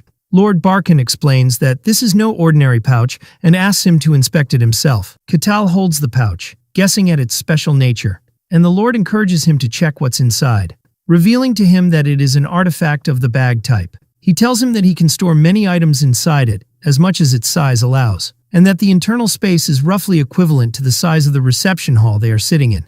Katal is amazed, realizing that this is the first time he has seen a real artifact, a tool made by magic. The Lord adds that he can put whatever items he wants inside, even if they are larger than the pouch's opening itself. Katal enthusiastically decides to test this immediately using his large axe. As he holds his axe over the small opening, doubting it could possibly fit, the axe is completely pulled into the pouch in a flash, much to his astonishment. The Lord explains that to retrieve any item, he just has to reach his hand inside and imagine that item. Katal follows the instructions and successfully pulls out his axe again, expressing how amazing it is. The Lord tells him this is his gift for saving the territory and hopes he likes it, to which Katal enthusiastically replies that he loves it and will definitely make good use of it. The Lord is pleased with Katal's reaction and considers the matter concluded, but he thinks to himself that the matter of the prophecy still remains, wondering what is happening in his remote territory. He recalls the Swordmaster's words when he told him that things from the demon realms were starting to appear and spread in the world, and that something significant was happening. The Lord connects this to the prophecy. He remembers when Aquas told him its content, that a great evil would descend upon this very territory, and from it would spread throughout the world. It turns out that in the Barbarian territory, which is connected by a network of villages, communication with one of these villages was suddenly lost. At first the matter was not given much attention, but when people from a neighboring village were sent to investigate, they never returned. After that, the Lord sent his official guards, but they too disappeared. Only then did the Lord realize that something dangerous was happening. Later at the mercenary guild, Catal asks Rosa about today's quests, and she informs him of an urgent request from the Lord. Catal inquires about the nature of the request, and she explains that the mission is to investigate the village that lost contact, and that all he has to do is go there and confirm the situation, noting that the pay is very high for a seemingly simple task. Catal likes the mission and decides to accept it immediately. Rosa smiles and replies that this is to be expected. At the gathering place for the mission's mercenaries, the priestess Hayez is surprised by Catal's arrival and calls his name in astonishment. Catal appears wearing his new custom-made clothes, and Hayez immediately notices his different attire. He explains to her that his old clothes from the snowfields had worn out and that he had requested this new design himself. Hayez comments that the design is unique and impressive. She asks him if he has accepted this mission as well, and he confirms it, adding that he couldn't refuse such an interesting job. Hayez thinks to herself how unusual he truly is. He then inquires why she is alone, and if her other two companions, Alexandro and Kasan, are not participating in the mission. Hayez guesses that they probably refused the mission after seeing the details. Catal glances at the small crowd around him, noticing that the number of participants is smaller than he expected. He had thought that a simple mission with high pay would attract many people, but their total number didn't even reach 10. Hayez explains to him that the mission is actually a bit dangerous. Although Catal sees that the request itself seems simple, Hayez explains that the pay is much higher than it should be. She reveals to him that there are rumors that the guards sent to the village never returned, which means the mission is not as simple as it seems. Nevertheless, Catal insists that the attendance is still too low. Hayez hesitantly tells him that there is another rumor that explains this. She reveals to him that it's related to Lady Aquas. Catal is surprised to hear the name, and Hayez reveals that the heretic inquisitor of the sun god, Lady Aquas, will be participating in this mission, adding that very few mercenaries dare to work alongside her. Hayez expresses her personal concern, wondering if Aquas plans to cleave her head off. Catal reassures her that it won't happen, describing Aquas as a polite and kind woman. Hayez is shocked to learn that Catal knows Lady Aquas, and he confirms that he knows her, even describing her as his friend. Hayez stands speechless, unable to comprehend the idea of a heretic inquisitor and a barbarian being friends. At that moment, Catal approaches Aquas, who has arrived at the location, and greets her, saying it's good to see her again. Aquas coldly replies that she never recalls them becoming friends. Catal laughs and brushes it off, cheerfully suggesting they become friends from now on. Aquas ignores his suggestion and changes the subject, turning to Hayez, who is standing next to Catal, and asking if his companion is also a follower of another god. Catal is surprised that Aquas knows Hayez. Aquas inquires why Hayez is here, explaining that, as far as she knows, the followers of Lady Calusia are currently in a period of rest. Aquas thinks that only high-ranking members are supposed to be active at this time, but she quickly retracts her suspicion, telling Hayez that she must be mistaken, as she doesn't know every detail of every religious organization. At that moment, the guard captain arrives with his soldiers at the gathering place. Catal immediately recognizes him and greets him cheerfully, noting that they meet again. Aquas stands calmly beside Catal, while Hayez looks at them with worry and tension. The guard captain formally welcomes all the participants who accepted the request, and after confirming everyone's presence, he announces that it is time to set off. Catal comments with a hint of sarcasm that their majestic gathering makes him feel as if they are a military squad on their way to launch a real raid on a fortified castle. In all seriousness, he asks Aquas if her swift action now means that this is the fateful time spoken of in the ancient prophecy. She replies with cautious calm that she cannot say for sure, as the god has not revealed the exact timing of such a momentous event. All that has happened is that they have lost contact with the village completely and suddenly. Catal deduces from her words that despite the uncertainty, there is still a possibility that this is the intended dangerous event. The words of the mysterious prophecy that an unparalleled great evil would descend upon the earth dance in his mind, and he smiles with clear enthusiasm as the idea of confronting the great evil seems to spark his interest and curiosity immensely. After a period of cautious walking, the team finally reaches the entrance of the lost village, which is enveloped in a suspicious silence. The guard captain asks Aquas about her spiritual feeling towards the place, and she replies with concern that she cannot sense any living presence at all, as if the village is devoid of souls. The captain guesses that the inhabitants might have simply fled in fear of something, and he issues orders for his men to disperse and search thoroughly for any clues that might reveal the secret of this disappearance. The mercenaries, Katal and Hayez, agree without hesitation and begin to spread out among the silent alleys of the village. The captain thinks that the village is very small, accommodating no more than 100 people, and that it's logically impossible for everyone to disappear suddenly without leaving any trace behind. He is fully confident that they will find some clue, no matter how small, and orders the comprehensive search to begin immediately. While searching a wooden building, one of the mercenaries is greatly surprised by what he finds inside. He calls out to the captain loudly, indicating that he has found ready-to-eat food. The captain initially thinks the inhabitants left it behind in a hurry while fleeing, but the mercenary clarifies that the food is still warm, as if it had been prepared just moments ago. The captain is shocked by this strange information, wondering in confusion how such an illogical thing could happen, as contact with the village had been lost for at least several days. Amidst his confusion, another report comes in stating that no footprints or signs of the inhabitants leaving the village or even hiding anywhere nearby have been found. The captain orders the search to continue in the hope of finding any thread that will lead them to the truth. The results of the ongoing search reveal a perplexing and disturbing scene throughout the village. There are clear signs of daily life continuing normally, but there is no human presence whatsoever. The mercenaries confirm that all evidence suggests people were just here living their lives, but there is no physical or spiritual trace of them. The captain asks Aquas if she has any explanation for this mystery, but she admits her inability and that she also does not know what is going on. He then turns to Katal, who in turn confirms that he has found no significant clues and that he feels no strange presence in the air. The captain expresses his extreme frustration and anger at this mysterious situation that defies all imagination. Katal calmly and confidently suggests that they ask someone who might know the answer they are looking for. The captain is puzzled by his words, so Katal explains that there is another person present with them in this deserted village. Everyone is surprised and looks around nervously, and the captain spots a strange-looking woman who was not among them before, wondering in horror how long she has been standing there among them in silence. The mysterious woman smiles, expressing her surprise that Katal managed to notice her presence, even though she had hidden herself very skillfully. Katal simply replies that it's natural for them to notice a stranger suddenly appearing in a place like this, but the woman tells him that people usually don't realize she's there until she wants them to. The mysterious woman scoffs at the tense group, sarcastically noting that even the powerful inquisitor of the sun god was unable to detect her hidden presence. She looks at Katal and thinks that he doesn't seem to have awakened any of the deep mystical secrets. Katal boldly asks her about her true identity, but she completely ignores his question and considers him merely an unexpected gain in her plans. The guard captain feels the imminent danger emanating from her and shouts at everyone to retreat immediately and get away from her. The captain realizes with shock and horror that Aquas, despite being the most powerful inquisitor among them, also cannot sense this woman's presence at all, as if she were a ghost.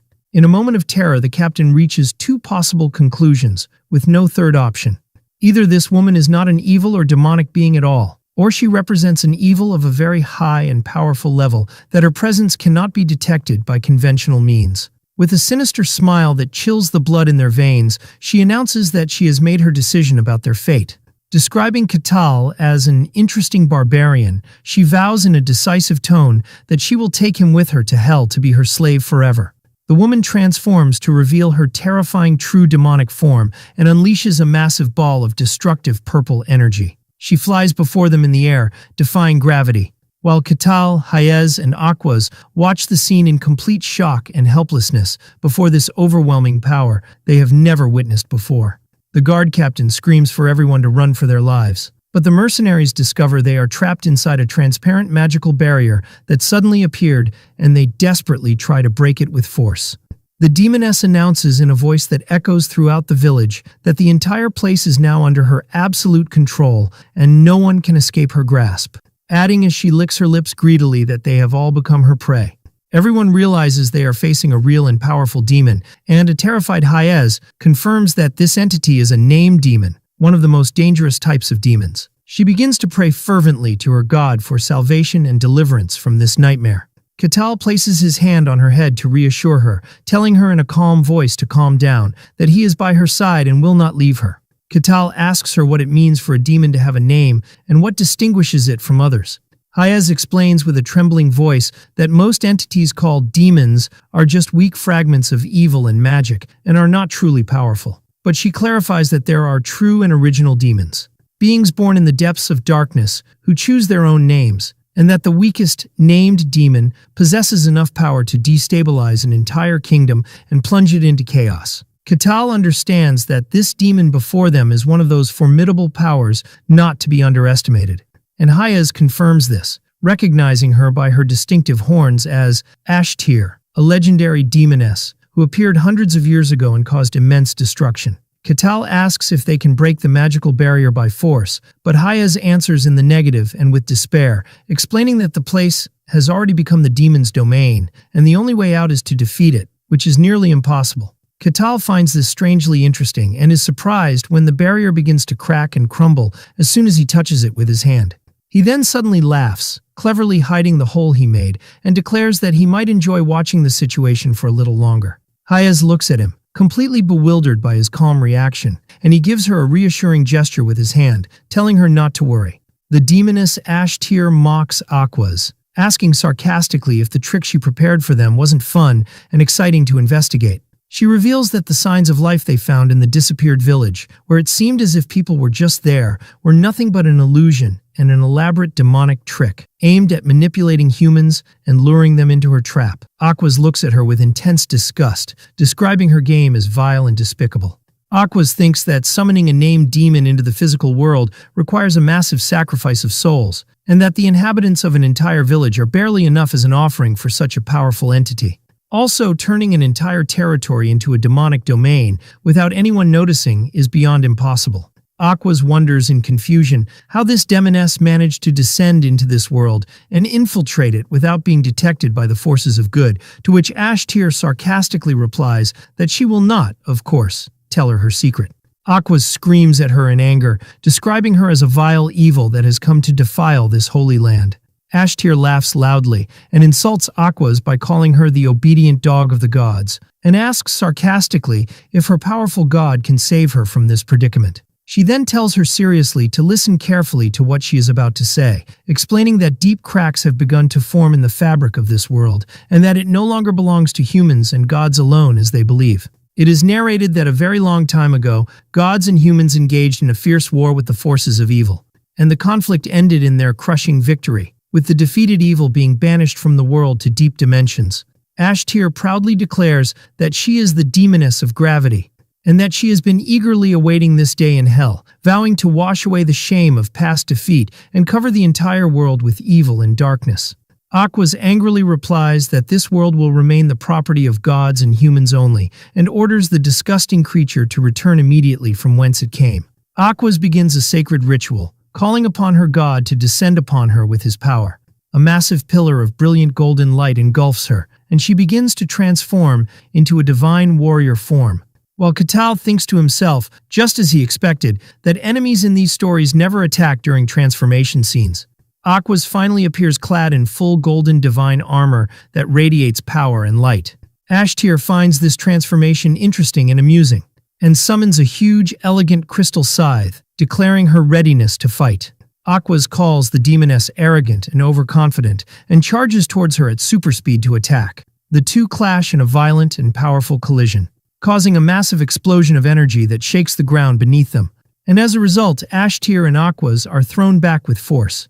Ashtir stands confidently, saying that the battle should be fought with dignity and respect, and asks sarcastically if the divine hunting dogs do not know the rules of combat. Aquas glares at her with intense anger and asks if she is done with her nonsense and ready to die. The fierce battle continues between the holy warrior Aquas and the demoness Ashtir as Aquas rushes forward at great speed, leaving a trail of scattered dust behind her, her eyes flashing with holy fire. But in an unexpected moment, Ashtir suddenly disappears in the blink of an eye, as if she was never there to begin with. Before Aquas can comprehend what happened, the demoness appears directly behind her, delivering a treacherous blow from the rear, accompanied by the sound of the air tearing. Aquas blocks the blow at the last second with an amazing reaction, but Ashtir succeeds in grabbing her divine shield with her sharp claw, which surprises and shocks the warrior, as no being had ever touched her shield in this way before. The demoness seizes this precious opportunity and delivers a crushing blow with all her might, sending Aquas hurtling towards the ground with tremendous force, creating a large crater where she lands. Ashtir continues her attack relentlessly and without mercy, realizing she has found a weak point in her opponent's defense, unleashing a continuous volley of dark blows that Aquas struggles to block with great difficulty, while retreating step by step. In the midst of this violent battle, Aquas begins to recite a verse from her holy scriptures in a booming voice that echoes across the battlefield,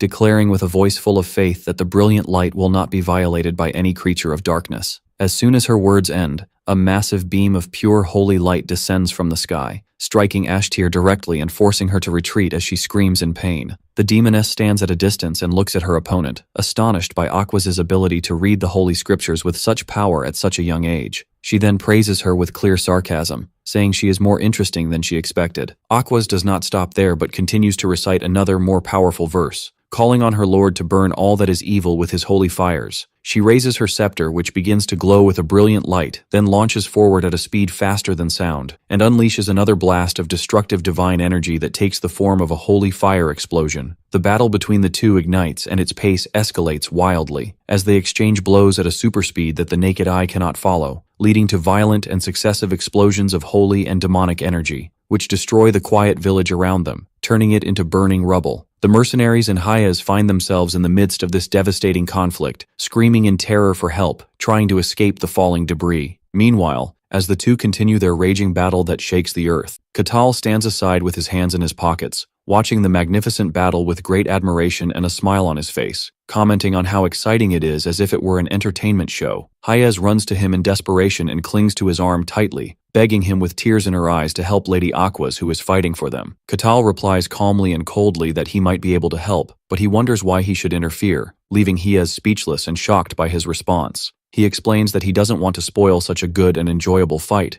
as it's rare to see a battle of this level. And although he also wants to fight a demon, for now, he prefers to enjoy watching this exciting fight until the end. Hayes is horrified by his selfish attitude and thinks that this man is not normal and that there is something wrong with his way of thinking. The fierce battle continues between the two opposing forces, as sparks of energy fly everywhere. Ashtir admits to herself that Aquas is a stubborn and strong opponent as expected from the dogs of the gods, but she feels she surpasses her in terms of raw power and combat experience. However, she realizes that the confrontation itself is not in her favor in the long run, as in this world, demonic beings cannot directly challenge the gods for a long time, and she finds herself slowly retreating before the pure divine power of Aquas, which grows stronger with every moment. Ashtir realizes that if the battle continues like this, it will drag on for a long time and might eventually turn against her. She decides that she will resort to a more cunning method that will guarantee her a swift victory. She begins to move at super speed with a wicked and sly smile on her face, then suddenly changes direction and heads towards the defenseless mercenaries who are watching the fight in fear, which shocks Aquas as she realizes the demoness's new target, so she moves quickly and protects them with her body and her shield.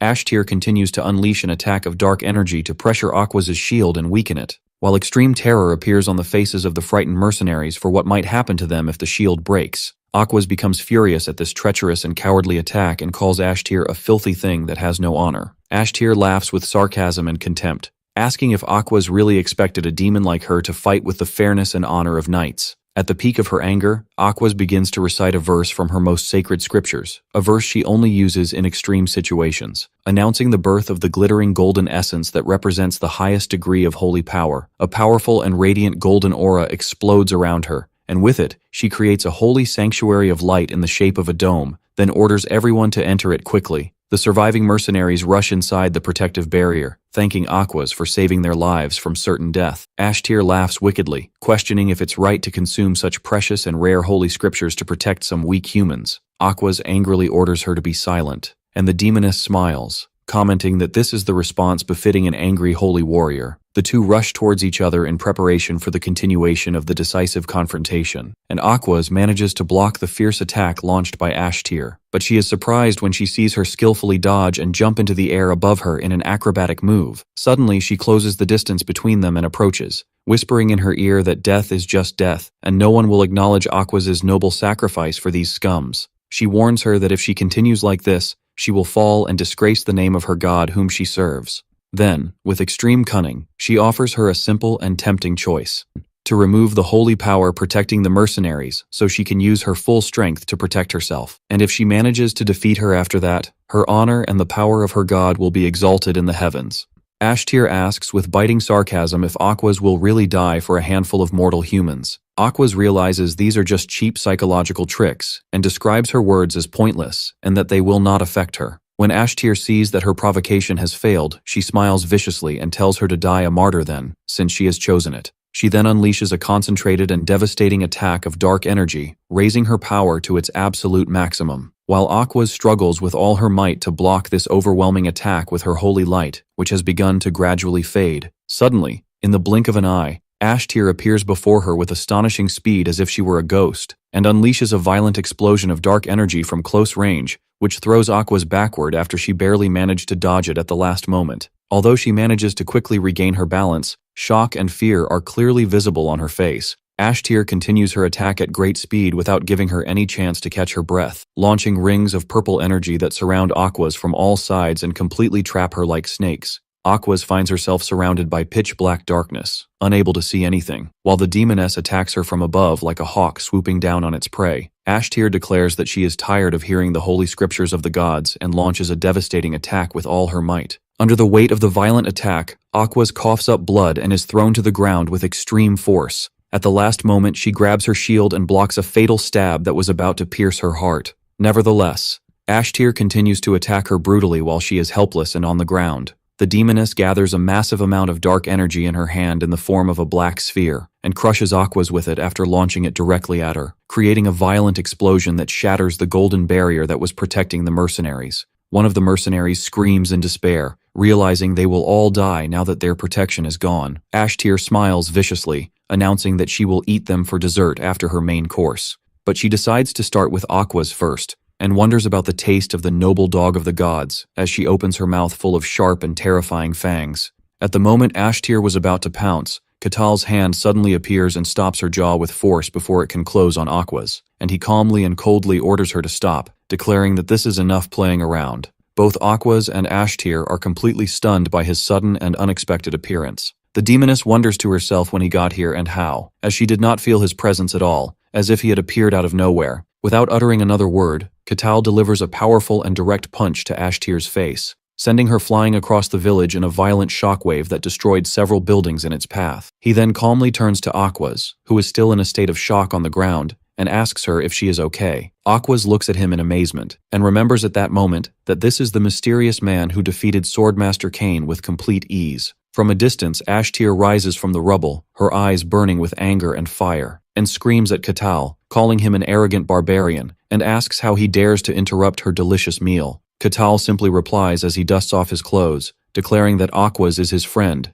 and for that simple reason, he will not let her die. Ashtir gets even angrier at his cold response, and tells him that she was planning to keep him alive to be her new toy after she finishes eating the rest. But he replies with amusement and a provocative smile that he has no intention of being anyone's toy. The demoness replies with a wicked smile, saying that he will die here and now then, and she summons her weapon, which takes the form of a massive demonic scythe. Aquas tries to get up with difficulty and asks him to retreat and flee immediately. He tells her that despite his ordinary appearance, he is strong enough to handle her, but she warns him with concern that he cannot defeat a demon with just physical strength. She insists that she is strong enough to fight despite her poor condition, trying to get to her feet. Aquas explains that only divine power is capable of banishing demons from this world and purifying them. She adds that this is a cosmic law that has existed since the dawn of time, and since they are now in the demon's domain, there is no hope for a miracle to save them. Katal contemplates her words seriously for a moment, then notices her weak condition and grave injuries and tells her that she does not look fit to fight at all right now. Aquas replies with determination and resolve that she must fight because she serves the god, and it is her duty to face evil head-on until her last breath. Katal expresses his admiration for her determination and strong faith, but he kindly asks her to leave this fight to him and rest, which puzzles and surprises her. He then smiles broadly and explains that he has always wanted to fight a demon himself to see how strong he is.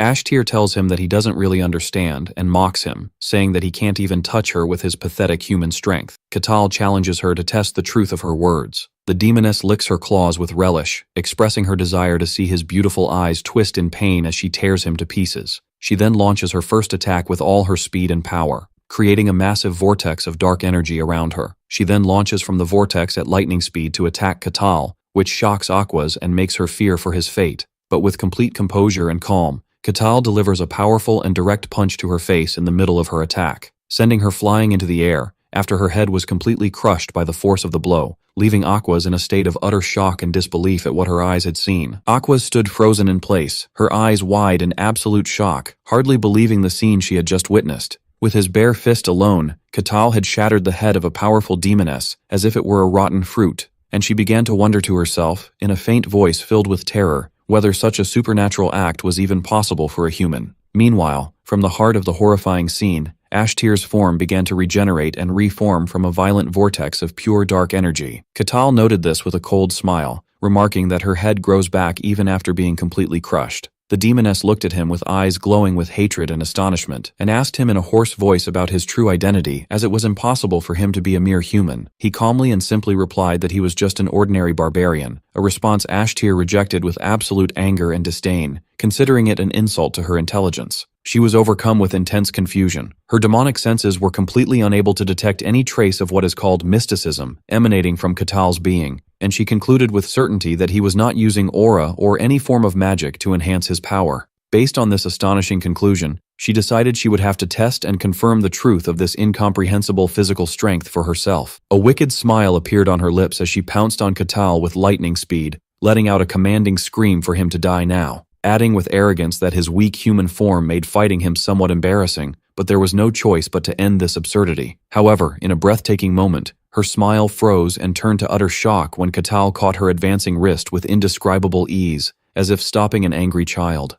Before she could process what had happened, he delivered a crushing punch directly to her chest, a punch that launched like a cannonball and sent her flying backward through the air as she coughed up dark blood, the pain piercing her demonic body for the first time. She was sent flying through the air at tremendous speed as if she were a tiny insect struck by a hurricane. Then she slammed into the ground with a thunderous impact, creating a small crater from the force of the collision. Trembling and in disbelief that a simple physical punch could carry such destructive power, Katal calmly noted that she had begun to regenerate again. While the demoness at that moment realized a terrifying truth, his punch was not enhanced by aura or magic at all, but was an expression of pure and terrifying physical strength. Katal wondered with genuine curiosity, examining her, about the principle or mechanism that allowed her to regenerate with such speed and efficiency. Without waiting for an answer, he continued his brutal assault, stomping on the ground with such immense force that it created a violent shockwave that cracked the rocks around him. In an unseen blink of an eye, he launched towards her with insane speed, and before she could even lift her regenerating head, he grabbed it with both hands and smashed it into the ground with extreme violence, then followed up his attack with a fierce sidekick that sent her body flying away once again. The tattered and scattered remains of her body gathered on the ground,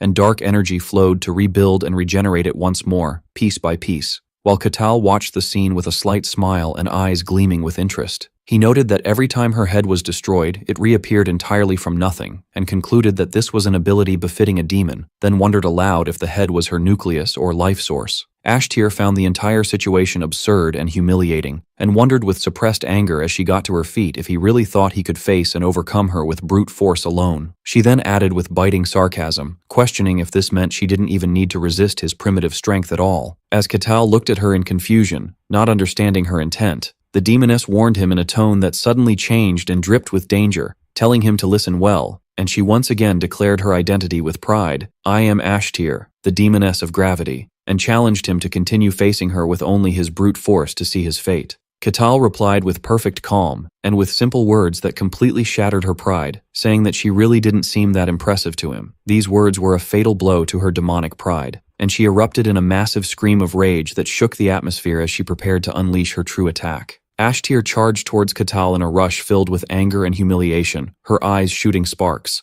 As she approached, she began to distort the space before her, as dark gravitational energy gathered to form a massive and savage warhammer, black as coal and radiating a visible weight. The demoness swung her heavy weapon and struck Katal with a force capable of crushing a giant boulder, but he simply blocked the horrific blow with his bare hands, and then without hesitation, shattered the hammer formed of solid gravity with a single direct punch, following it with another swift punch to her face that sent Ashtir flying backward once again as her head shattered for the third time. Ashtir stood again as her body rapidly regenerated, her mind sinking into a state of absolute disbelief. She thought about the nature of her power as the demoness of gravity, and how she could concentrate the weight of an entire castle wall into a single blow from her hammer. It was impossible and contrary to all logic that an ordinary barbarian, who hadn't even awakened mysticism in his body, could block such an attack with his bare hands, and even shatter her weapon with such ease. So she screamed at the top of her lungs that this was utterly impossible. With blinding rage, Ashtir gathered an immense amount of dark energy between her hands and unleashed it in a devastating beam, screaming at the barbarian to die this time. Katal did not retreat, but met the attack head-on with a direct punch that pierced the beam, creating a massive explosion of white light from the punch's energy and the demoness's dark energy. Katal's overwhelming power completely annihilated the demoness's energy and collided with it, creating a huge explosion, leaving Aquaz wondering in shock and terror what exactly her eyes were witnessing. Aquaz remembered what she had read in the ancient texts, that Ashtir was an incredibly powerful demoness who had managed to topple an entire kingdom on her own hundreds of years ago. She was completely stunned that a demoness of this legendary level of power was being overcome and dealt with in such an overwhelming fashion with just the use of bare fists. Katal landed gently on Ashtir's body, which had already begun to regenerate again, and noted that she seemed truly unkillable, concluding that pure physical force, no matter how great, would not be enough to kill her permanently. The demoness smiled a wicked, cunning smile as she heard his conclusion. Suddenly,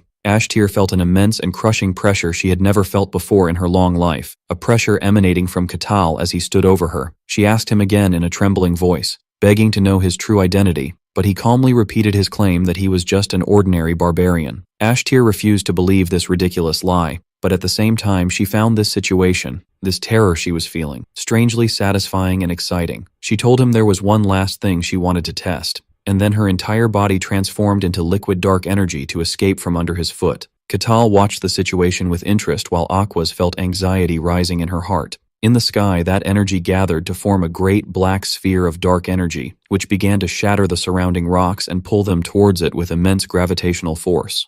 Ashtir addressed the barbarian from on high, declaring that she would tear him to pieces with all her might, and she gathered her full energy in preparation for launching her final, devastating attack. Katal realized in that moment that this was the demoness's true power, and that the situation had become dire indeed. Aquaz also realized that brute force alone would not be enough to face this, and that there was a desperate need for divine power to intervene. Ashtir smiled a smile of victory and recited her final incantation, ordering the thorns to fall and kill. Immediately, an endless volley of sharp, dark thorns began to rain down from the sky like black rain. Katal stood in place without moving, then began to wave his arms with fantastical speed, creating a whirlwind of swift blows that formed an impenetrable shield around him, shattering every thorn that approached and protecting himself completely from the attack. Ashtir wondered aloud in a state of complete shock what kind of ferocious beast this Katal was. She was then surprised again when he launched from his spot towards her in the sky at a speed exceeding the speed of sound. In that moment,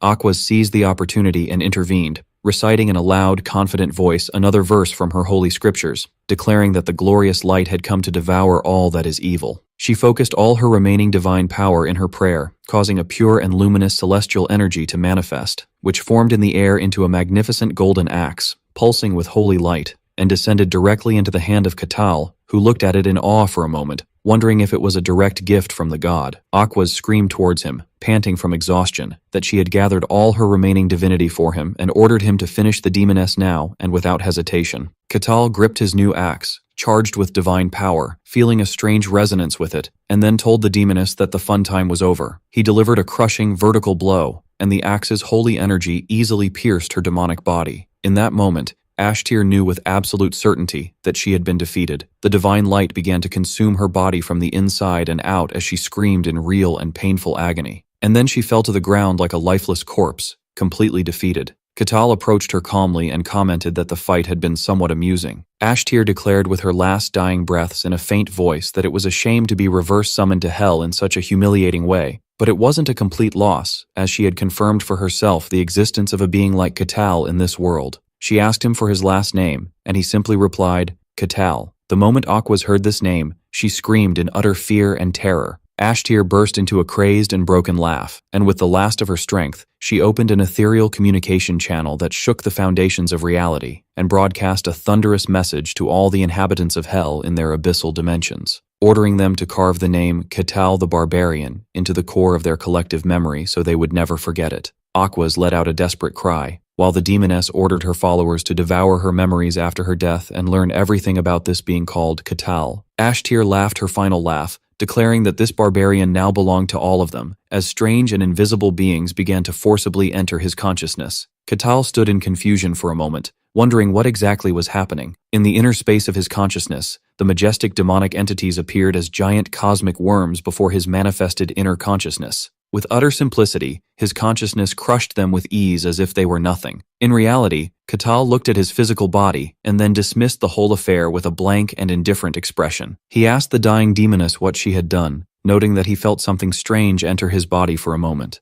Ashtir was met with a final shock, wondering in terror how the demonic darkness that was supposed to overwhelm his body and soul had no effect on him at all. Without another word, Catal crushed the last remains of the demoness on the ground with his foot and destroyed her completely, while Aquas and Hayez screamed in a state of absolute shock. After the purple mist from the demoness's death dissipated, Catal stretched with a satisfied smile and asked Aquas if the mission was now successfully completed.